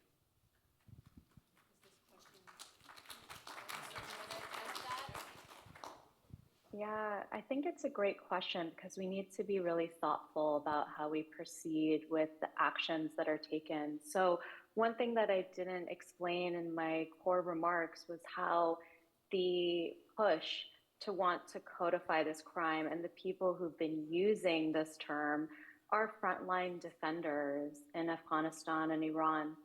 Nargis Mohammadi, a Nobel Peace Prize laureate who's currently in Evin prison, has actually been partly leading the charge in discussing gender apartheid from her prison cell in Tehran. So this is something that's very driven by the desires of activists in the country. Of course, the experience of women is not a monolith, but what should be important is that they have choice. I think regardless of what the cultural mores are in some parts of Afghanistan, it really is beyond the pale to say that girls can't go to school. That's sort of a baseline, clear limit, I'd say, and no other country has that in place, right? So I think what's very clear is that the women that we're working with, I'm here to provide some of the legal guidance and take some of the meetings in New York and Geneva, but really a lot of the calls are coming from people who are actually imprisoned and detained inside of the country and who are facing great personal risk in combating those authoritarian regimes that seek to say that they're not worth the same value as a man in that population. So I think my conscience is very clear on where the moral direction and poles of this effort are, because it is being led by the women in those countries. And somebody like me, who has Iranian origin, of course, but is not in a prison cell in Evin like Nargis Mohammadi, my job is just to be able to meet with decision makers outside the country to make sure that the desires are conveyed. So I don't know if that helps answer the question, but I think it's a really thoughtful question that we have to continually take into account. And is this survivor centered, and is the impacted community being served by these initiatives? But I take my marching orders from them. I would like to answer that as well, because the reality is, if you read the letter of Dr. Martin Luther King from Birmingham jail, he talked about that the priest had told him, this is not the time, stop it. And he answers beautifully, well, then when is the time to stop this racial apartheid? So the same goes to Iranian. Since 1980s, every few years, Iranian came to the streets and demanded for their freedom and justice and everything, and they have been brutally suppressed with these really great arms and technology and everything that the regime receives from outside. So what we want is that we make sure the streets is safe enough. 2 years ago, people came to the street, and Nazanin gave the statistic that what happened to kids as young as 9 years old were shot to death. And we want a system that they allow us to be heard, and the regime is not allowing it, and they have the gun, the arms, the cameras, the surveillance, everything else you mentioned it. And so that's why we need help. We can't do it on ourselves. Otherwise, we had done it back in 2009 when we came to the street and asked for where is our vote, and we had come to in 2019, and then again in 2022. So we need the help, and we appreciate anything we can get.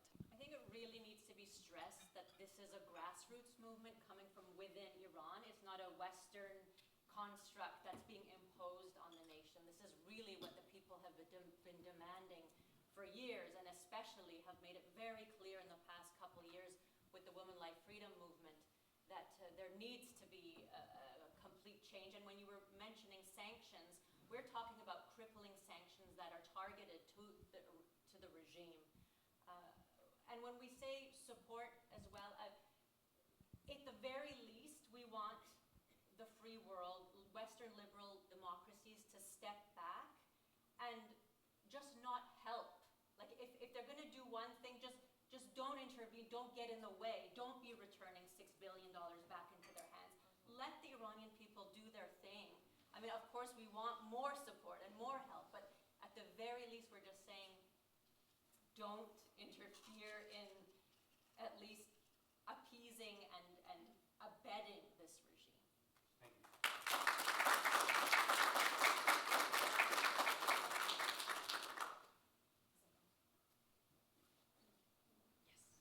Yeah, I'd just like to say that there's different kinds of interventions. I mean, if the United States overthrows the Guatemalan government, popularly elected, that's a bad one. Taking a grassroots movement in Iran and helping them and taking direction from them to overthrow the Iranian government is of a completely different nature. And too many people are living in the 1950s when the United States was overthrowing Mossadegh and all kinds of popular left-wing regimes in the third world. That doesn't have to happen now. And another thing is that it seems like there's an infiltration of the left, especially in this country. When leftists get together with Hamas and support Hamas, we have to look at the creation of a healthy left that would not ally itself with the most reactionary movements in the world, and that a lot of attention should be placed on that. Thank you. That's actually a problem we have with the left in Europe and in US. My brother was a leftist. He was killed because he was a Marxist. Not only him, thousands of others, they destroyed the left in Iran. And that breaks our heart to see that the leftists are alliance with Islamists, that they don't belong to these centuries, and this is something we don't get. For us, left was always the greatest thing that was fighting for women's rights, for this, for that. And now when they are saying hijab is a choice, it breaks our heart when we speak up against, about our really lived experiences. At what went on, they call us Islamophobic. That really breaks our heart. These are our lived experiences, and this is firsthand the reality of what Islam is doing to women and to their societies, and this must stop.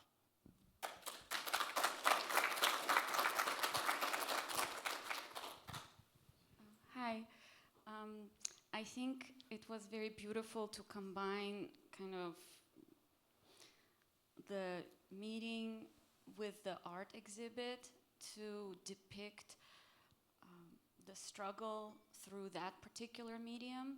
But words are also very powerful too, and I was curious if you have some book recommendations or things, poetry, you know, Iran has such a rich tradition, Omar Khayyam and Rumi poetry, things that are kind of the literary expression of that struggle. Thank you.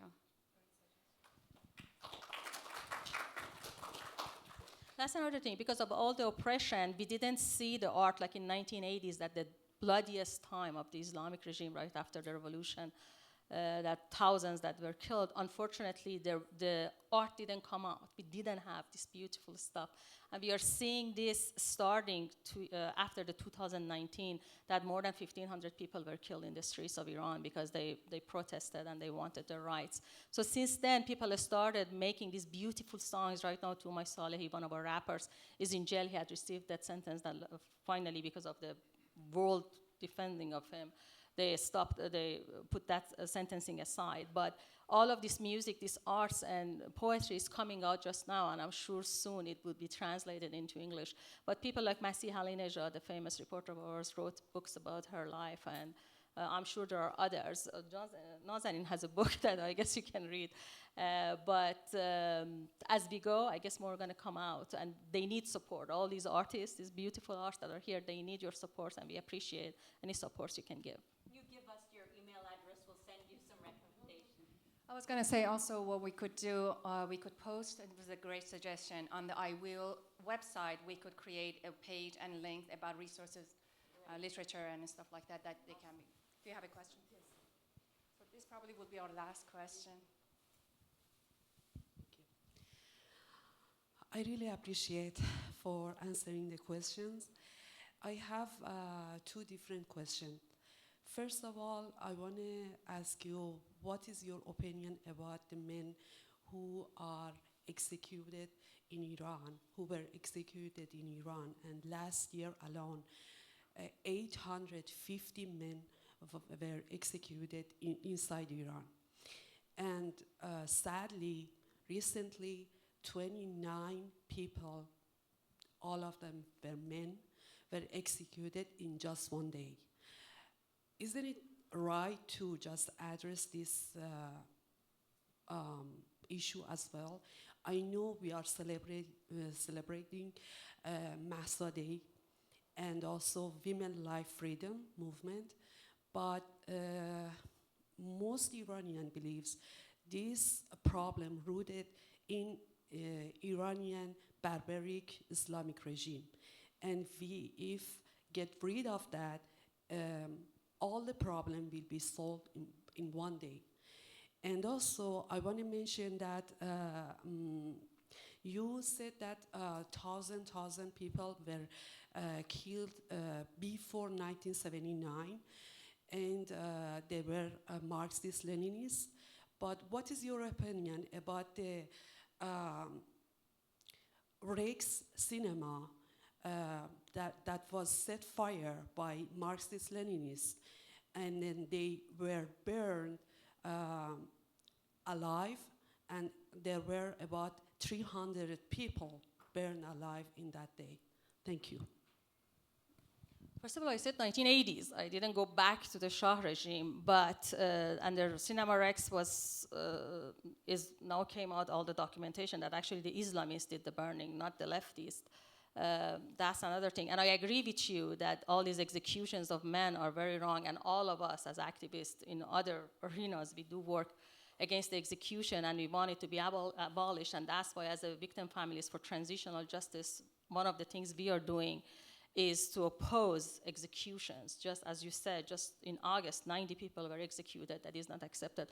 But unfortunately, another barbaric law of Islam is an eye for an eye, and they don't even care. They just arrest you. They start beating the hell out of you, so you confess without any documentation, anything. And afterward, when you go in front of an actual judge and they deny that, they said, under torture, I did this. I accepted that I did this crime, but I hadn't done it. But the judges don't accept it. The real aspect of it is Navid Afkari that was executed 2019, that he actually in the court system, his voice came out, that he was telling the judge that there are videos that shows that I wasn't involved, that it shows I wasn't even in there, why you don't look at those evidence? And he refused to look at those, and they executed him, and there is a sentence left from him, this great wrestler of Iran, that he says this regime is looking for a neck for its robe. So at the end of the day, we are fighting against that, and we need again more support. How many fights we can have at the end of the day, but we are trying our best, and we are doing anything we can to stop all these atrocities around in Iran. Just a quick fact. The Islamic Republic in Iran is responsible for the most executions per capita in the entire world, coming only second in numbers after China. I used to run or co-founded the Stop Child Executions organization, and Iran was by far the country that had the most executions of children in the world for crimes such as homosexuality or sex outside of marriage or apostasy, basically converting from Islam to another religion. Of course, drug trafficking and murder were subjected to the death penalty as well. So this all applies to both men and women. And today we've decided to concentrate a lot on women and women's issues. But by all means, this regime has affected every person, animal, tree that we can imagine. And you're right. As soon as this regime is gone, it'll fix 99% of the problems there. Thank you for your question.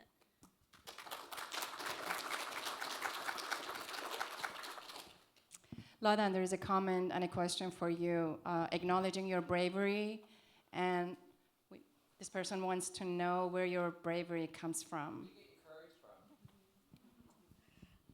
I don't know, I guess I don't have a choice other than being encouraged, being courageous. No, because in the beginning, when you were reading your story, you were really soft-spoken. Then all of a sudden, in the middle, you just stood up, and the story came out towards the end. You like stood up and made sure everybody heard what you had to say. And I just want to know how and why did it really come out, you know, the reason, the story that you're telling, how it became so powerful towards the end. I think you get the energy from the audience. So at the beginning, you are not very sure about your audience, so you start softly to see what's going on. So when you see a lot of, you know, encouragement and people looking at you with empathy, and they really want to know and they are paying attention, then you get encouraged to speak louder and be more forceful to pass your message. Great question. I think that wraps up our question and answers. I would like to introduce Lisa Weber. She is the Vice President of NOW, which is the National Organization of Women, Seattle, Washington branch. Yes. And NOW is the largest U.S. feminist organization, and they have graciously accepted to co-sponsor this event. So thank you so much, and we look forward to working more with you. Thank you. Thank you very much. It's really been an honor for me to not only be here today, but to have met so many courageous women. And if I must say, especially to the speaker that was speaking about all of the terrible executions in Iran of men, as a person who's been extremely involved in women's organizations in the United States, I believe that what is good for women and children is good for our society.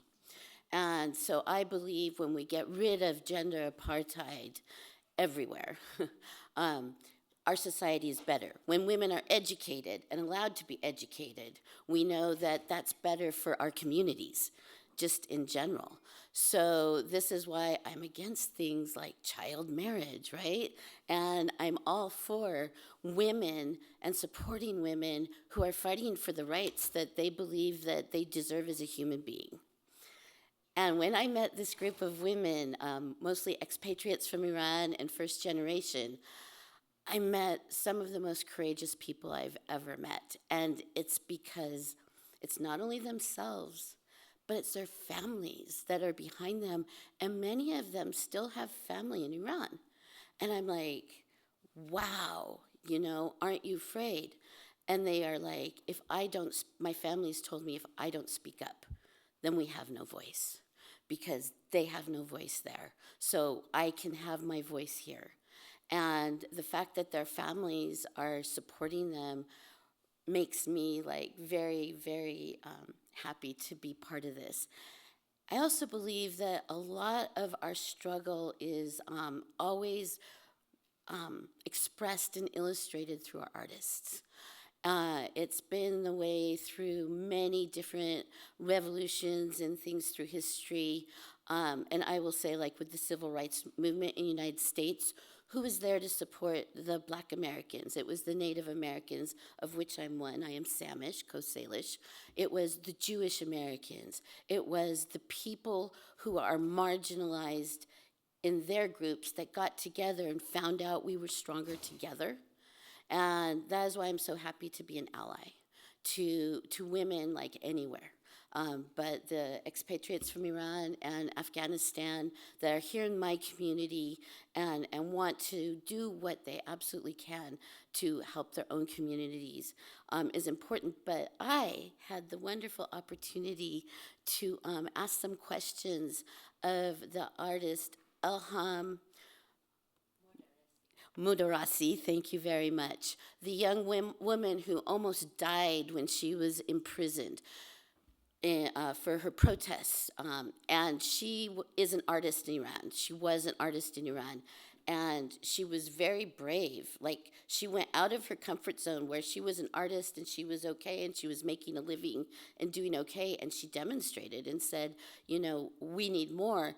And then they put her in prison. And as you will learn, that maybe some really bad things happened to her physically, where she didn't even know if she was going to live for another 6 months when she was released. And through a lot of support from Iranian community around the world and allies, money was raised so she could get the operation she needed, so she could get to where she is. And she has the story that she's alive, but she's not with her family. She's not where she wants to be in Iran. She's not there like fighting for the people. But as an artist and a survivor and a warrior, she has her story to tell. And like all of the wonderful, fabulous art that is exhibited here today, I think that that's where we feel, we can feel by looking at this art what it is so meaningful to the people in Iran.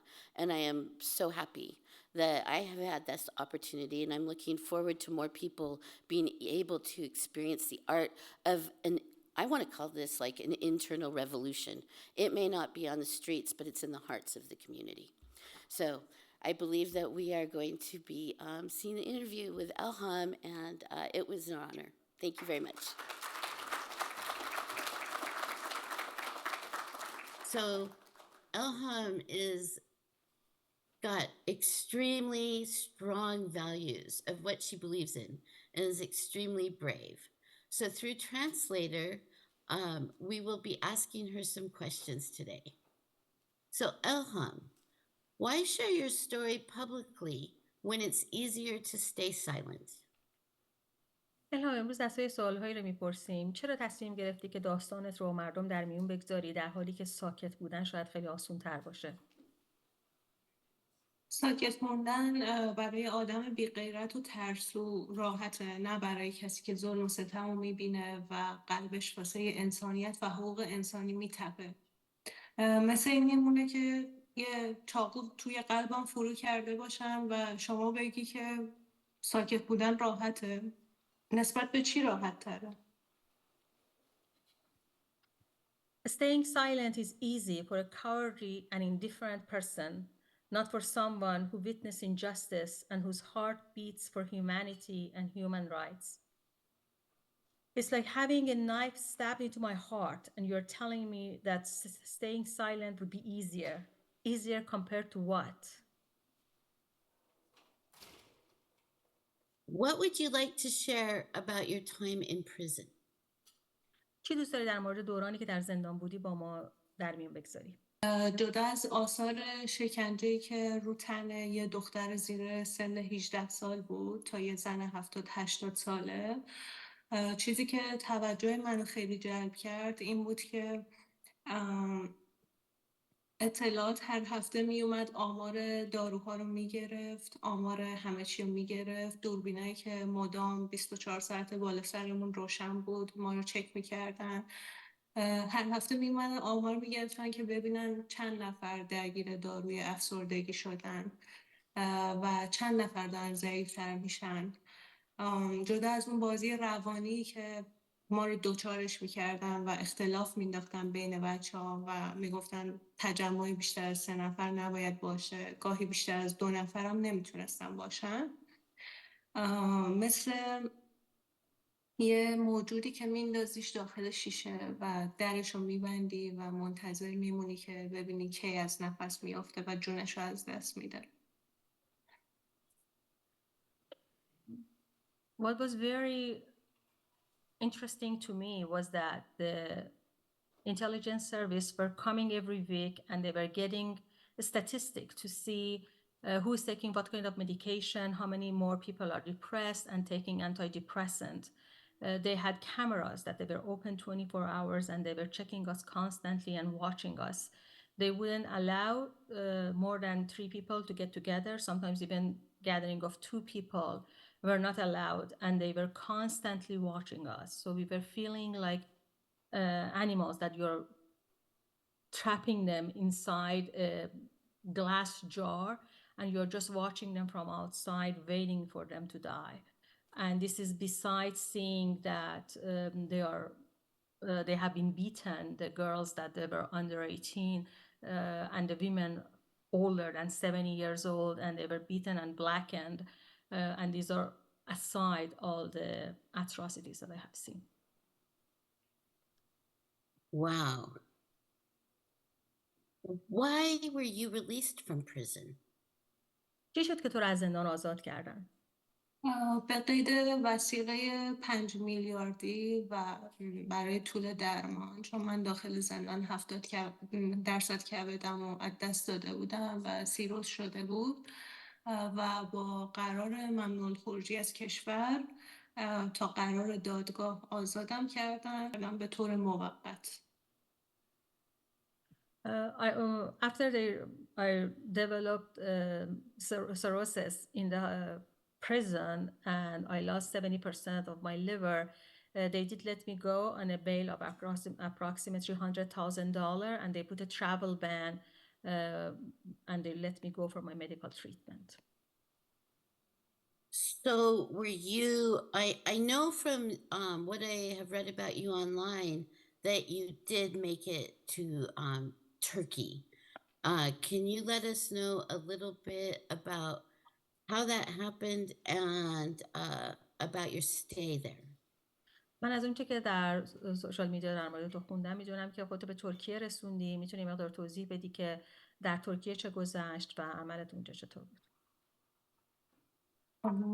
خب رفتن من که اجبار بود، یعنی تبعید اجباری، فشارهایی که از سمت حکومت بهم وارد میشد و پزشکایی که اونجا بودن میگفتن باید اسم و فامیلی تو تغییر بدیم، یعنی با اسم و فامیلی خود نمیتونی جراحی کنی و داروهایی که بعد از زندان دچار شده بودم و بیمه بهم نمیداد، هر بار اذیتم میکردن و اون تهدیدها و اذیتایی که بعد از زندان دارن واسه اینکه سرکوبت کنن که یک بار دیگه به خیابون نیای یا اعتراض بکنی. با اصرار دوستان، خانواده و فشارهای حکومتی من به ترکیه رفتم، یعنی توسط اونا.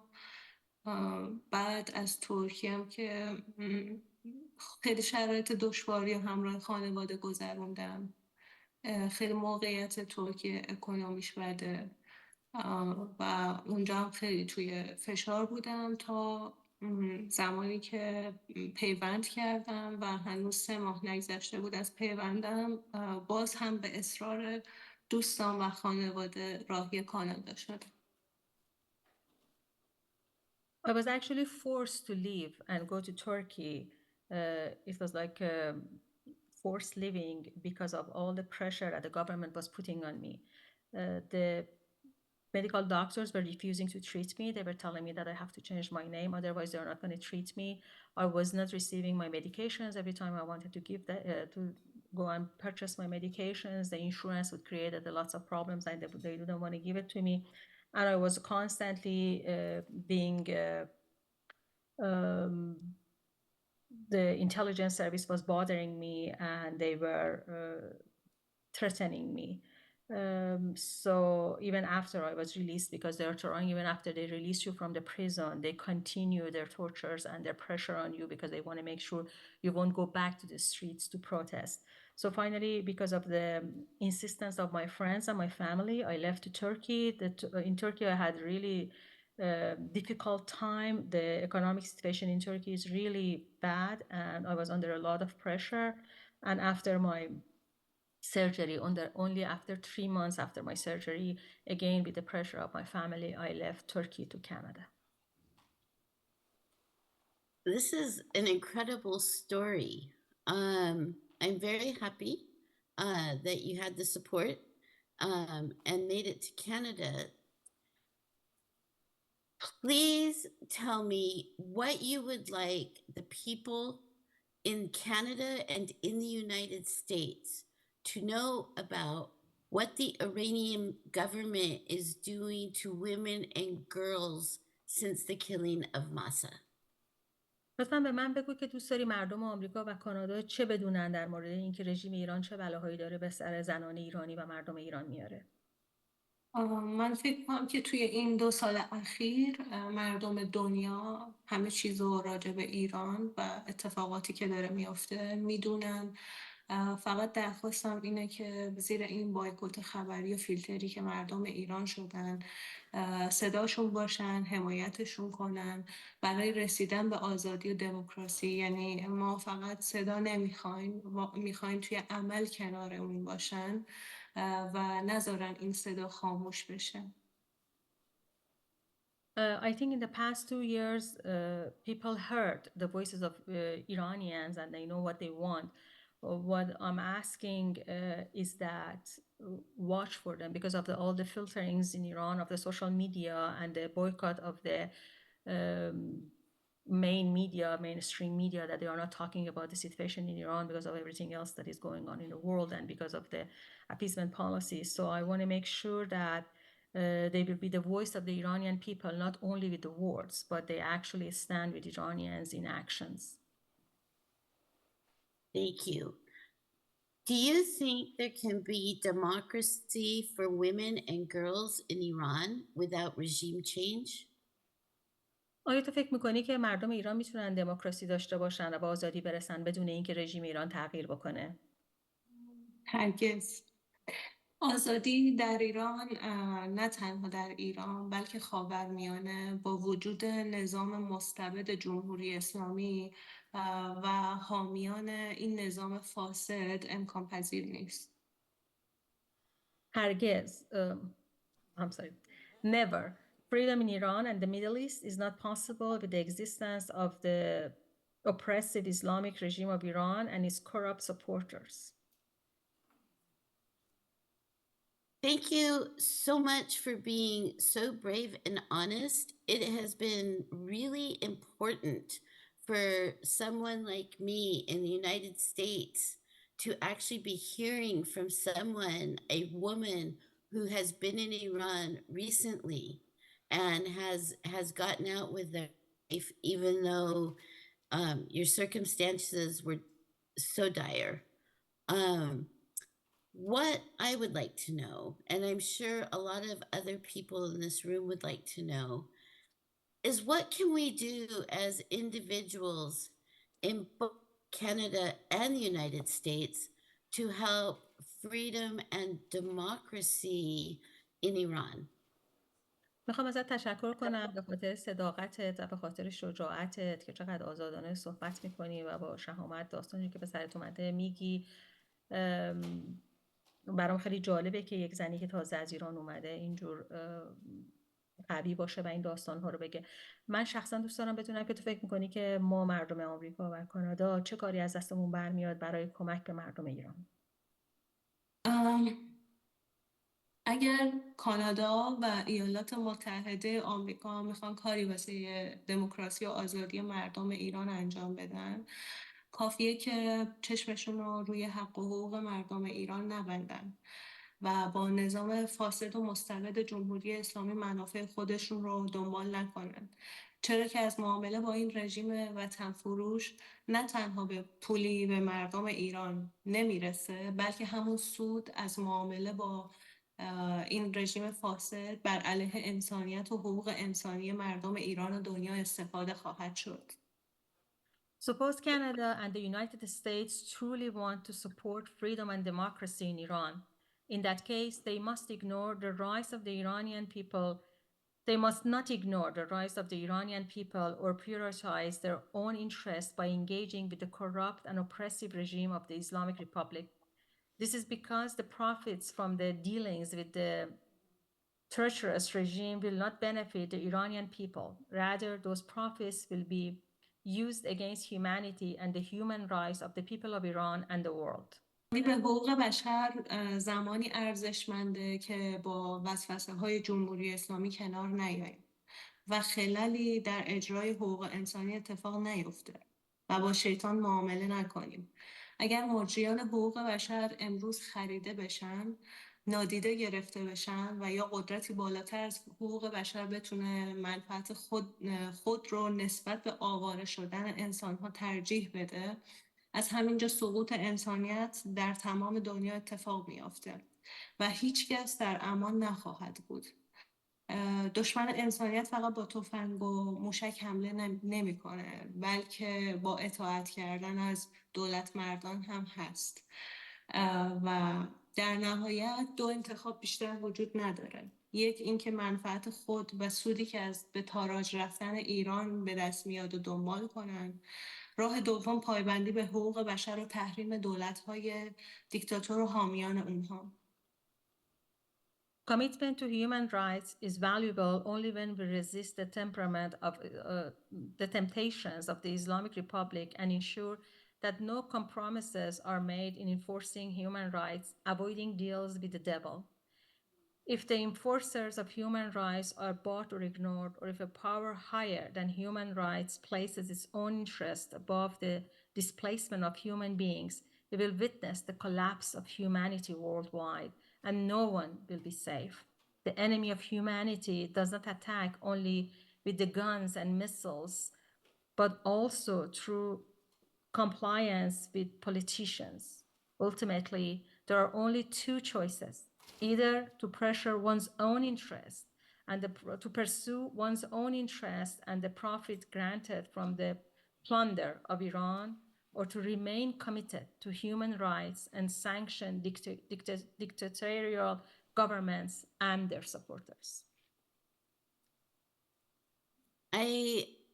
Like I said, I think that you are so brave, Elham, for sharing your story with us today and letting us know, like, not only what is going on right now for women and girls in Iran, but also sharing your own personal story that is extremely traumatic. I really think it's important for us as Americans to educate ourselves on what's going on today in Iran, because we've just heard some horror story that's Elham's story, and extremely traumatic. So I would like to encourage everyone today to start by going to i-will.org and learning about some of the stories like Elham's and what is happening now. Because I know that the point of this organization is to educate and to let us know how we can help. And when there are specific things that can be done, like perhaps raising money for women that have made it out of Iran and need help with their, with their support outside the country, we need to know about that. But hearing these stories about what's happened since our media has been kicked out is important, because as I believe that we never hear enough about the collateral damage in any authoritarian regime are women and children. And I am so impressed with women like Elham who are forward and telling their stories and telling us to stop ignoring what is happening to women and children in authoritarian regimes like Iran. Here. Beautiful. Thank you, Lisa. So basically گفتش که چقدر تو دختر شجاعی هستی، مثل که این حرف رو زدی و من فکر میکنم که ما باید جدی‌تر بگیریم مسائل زنانیداری رو و اجازه ندیم و بدونیم که همیشه زنان و کودکان بزرگترین قربانیان دیکتاتوری ها و فشارها روی مردم دنیا هستن و ما باید خودمون رو مطالعه کنیم، بیشتر یاد بگیریم راجع به اتفاقاتی که داره سر شما میاد و مجددا از تو تشکر کرد که انقدر شجاع و قوی هستی که اومدی و داستان واقعا دراماتیک زندگی تو تعریف کردی. Thank you so much.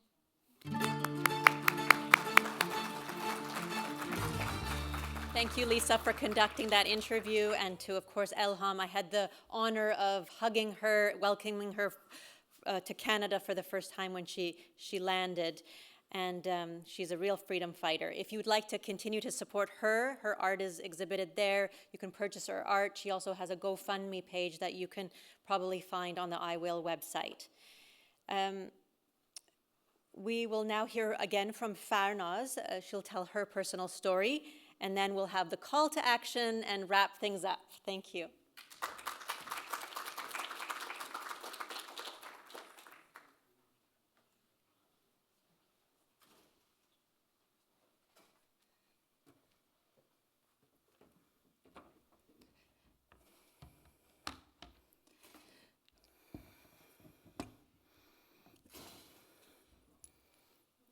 Boom.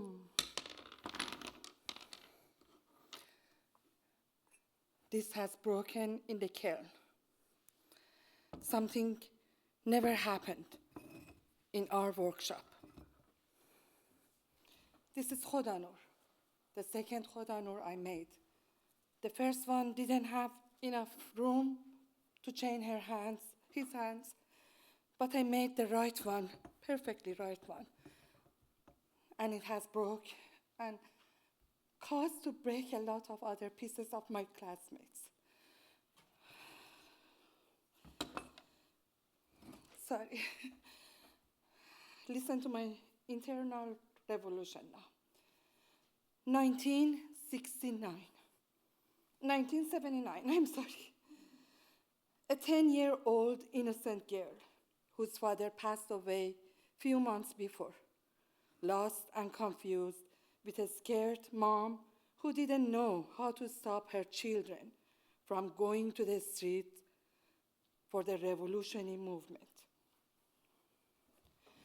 I grew up trying not to be a troublemaker for my single mom, the woman who I adored her strength, shouldn't feel stressed about me getting arrested. I didn't do anything to make me get in trouble or be arrested by partying with boys and girls or not wearing my hijab properly. Yet, I still got arrested by the morality police. My crime was eating ice cream. While I was waiting for a cab when I was pregnant with my first child at the age of 23. I didn't have any makeup, and I wore my hijab completely covered. I was shocked and scared to death about what would I do if they made me get into their van. I asked, "What did I do, brother?" I will never forget that belittling face when he looked down at me and told me, "Shame on you." I said, "Why?" He looked down more and told me, "You should know by now, eating ice cream in the middle of the street is not morally acceptable." And I said, "Oh, I didn't know it, but I will promise I won't do it again."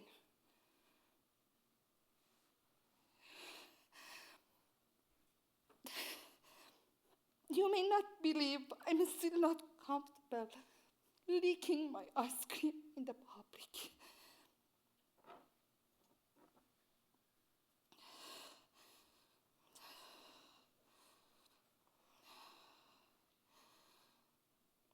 After 25 years living in a free country, I hide behind my kids or my husband to be protected and not be seen. To this day, I'm scared. They've instilled a feeling of fear in me, as if I'm being provocative by enjoying the delicacy of my favorite childhood snack, ice cream.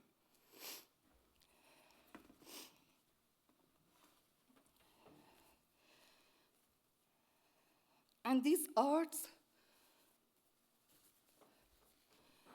making art became a tool for me, like a vehicle to ride my emotions with all my suffering, to let me pass through the arc of my inner peace, find my wounds, look at them, take them out, and help them heal. Sometimes it happens fast, but sometimes it takes a while and consumes my mind. Making the figures representing the children on the soccer field in the gallery, or this Khodanur or Nika, took me a month until I get myself to that chair and table for making them. I was really struggling and getting in the freeze mode and just denying myself for doing that. But I finally did it.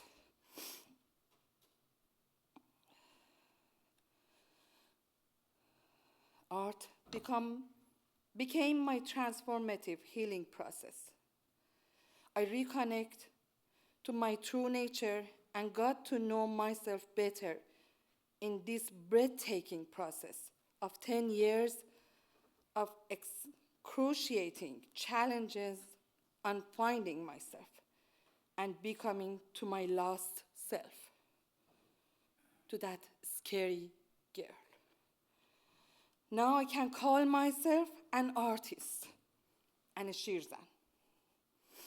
Although I had learned all the principles years ago, I was never able to use them in the manner I was wishing for.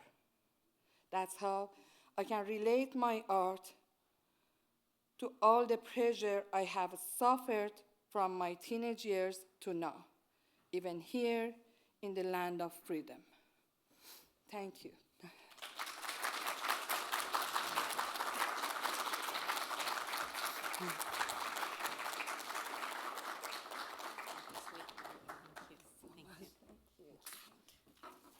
Thank you for your moving story, Farnaz. Lastly, we would like to end on a call to action and practical steps that we all can help to help our movement, which ultimately also helps peace and security, not just in the Middle East, but the United States and the free world. So how can we help? We already learned more about the End Gender Apartheid campaign. We encourage you all to go to endgenderapartheid.today to sign the petition and also other practical steps you can take to help this movement. The US has already shown an interest in including gender apartheid in the draft Crimes Against Humanity Treaty, but we encourage you to pressure your friends in other countries to get their countries to do that as well. And we also ask you to get in touch with your local women's groups. It's very important to form these allyships and to send them to IWILL and form that partnership. We need to continue imposing a cost for human rights violations, supporting neighboring countries with universal jurisdiction to try regime officials implicated in crimes against humanity. This was one of the recommendations of the UN fact-finding mission report, and we ask the US ambassador to the UN to push the Human Rights Council to bring forward the fact-finding mission report to the UN Security Council and then refer it on to the International Criminal Court, so that, as I had mentioned earlier, we can call for the prosecution of those implicated in these crimes. You, as American citizens, need to be in touch with your political representatives. They're not psychic. They need to hear from you, need to know what your concerns are, and provide them with concrete asks that they can take to support our movement. For example, as we also touched upon, asking them to impose more targeted sanctions that cripple the regime and press allied countries to also cut economic and diplomatic ties with Iran. We're starting to see some of this happen with the fact that the Islamic Republic has provided 300 missiles and more drones to Russia against Ukraine. We have to ensure that we continue to have a strong policy on Iran and not allow lobby groups that echo the regime's agenda, like NIAC or the Quincy Institute, to have influence in the White House as they have over a decade. We need to continue supporting trusted Iranian advocacy groups that can push and advocate on behalf of freedom-loving Iranians, supporting human rights and civil society groups like IWILL, championing Iranian freedom and democracy, and reaching out to communities outside our own. We already touched, you asked this question from the Ukrainian community. We asked you to reach out to other stakeholders, form these allyships with the Ukrainians, with Israeli groups, with other groups that understand the vulnerabilities and the pressure, and as a group, we can be that much stronger. Because, as was already mentioned, autocratic regimes are so good at coming together and working against freedom and democracy. We need the Western liberal democracies also to come together to kind of form a bloc against this oppression. One last message specifically to our Iranian community. The cyber army of the regime is very strong. They constantly spread propaganda and misinformation. Let's not fall for their tactics aimed at dividing the opposition and sowing seeds of distrust. Let's think twice before we share messages in our social media pages and just in public. It is only through unity at this stage that we will reach our common goals. There will be plenty of time for debate at the ballot box in a new Iran. So thank you, everyone, for being here on this day where we commemorate the tragic loss of Mahsa Amini and so many thousands of others inside Iran, but also celebrate an empowering time where we are pushing to reclaim freedom, peace, democracy, human rights, equality, dignity, and the rule of law. Václav Havel once said, "Truth and love will overcome lies and hatred," and I believe in that. This is the end of our program today, and before I invite everyone back to the gallery to enjoy the art, including the pieces by political prisoners from inside Evin prison, where you can purchase them with the swipe of a card reader, I would like to ask Nasim and her board members, Hale and Behruz, to please come to the stage one last time so we can give you one big round of applause for all the hard work you've put into this event, and then followed by the rest of our speakers, if you could come on stage after so we can have one group photo before you leave. Zan, Zendegi, Azadi, woman, life, freedom. Thank you.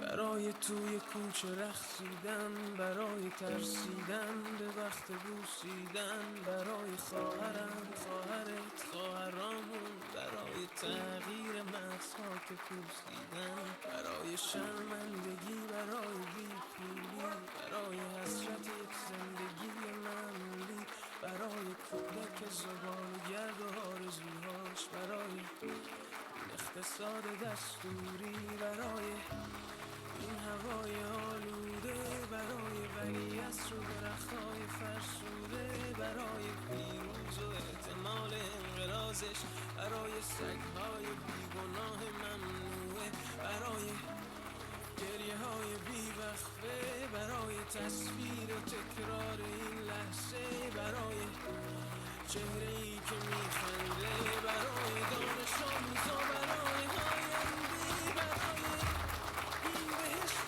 اجباری، برای نخبه‌های زندانی، برای کودکان آفغانی، برای این همه برای غیر تکراری، برای این همه شعارهای توفانی، برای آبان خونه‌های کوچاری، برای احساس آرامش، برای خورشید پس از شب‌های طولانی، برای خاموش‌های اعصاب و بیخوابی، برای مرد میهن آبادی، برای دختری که آرزو داشت پسر بود، برای زن زندگی آزادی.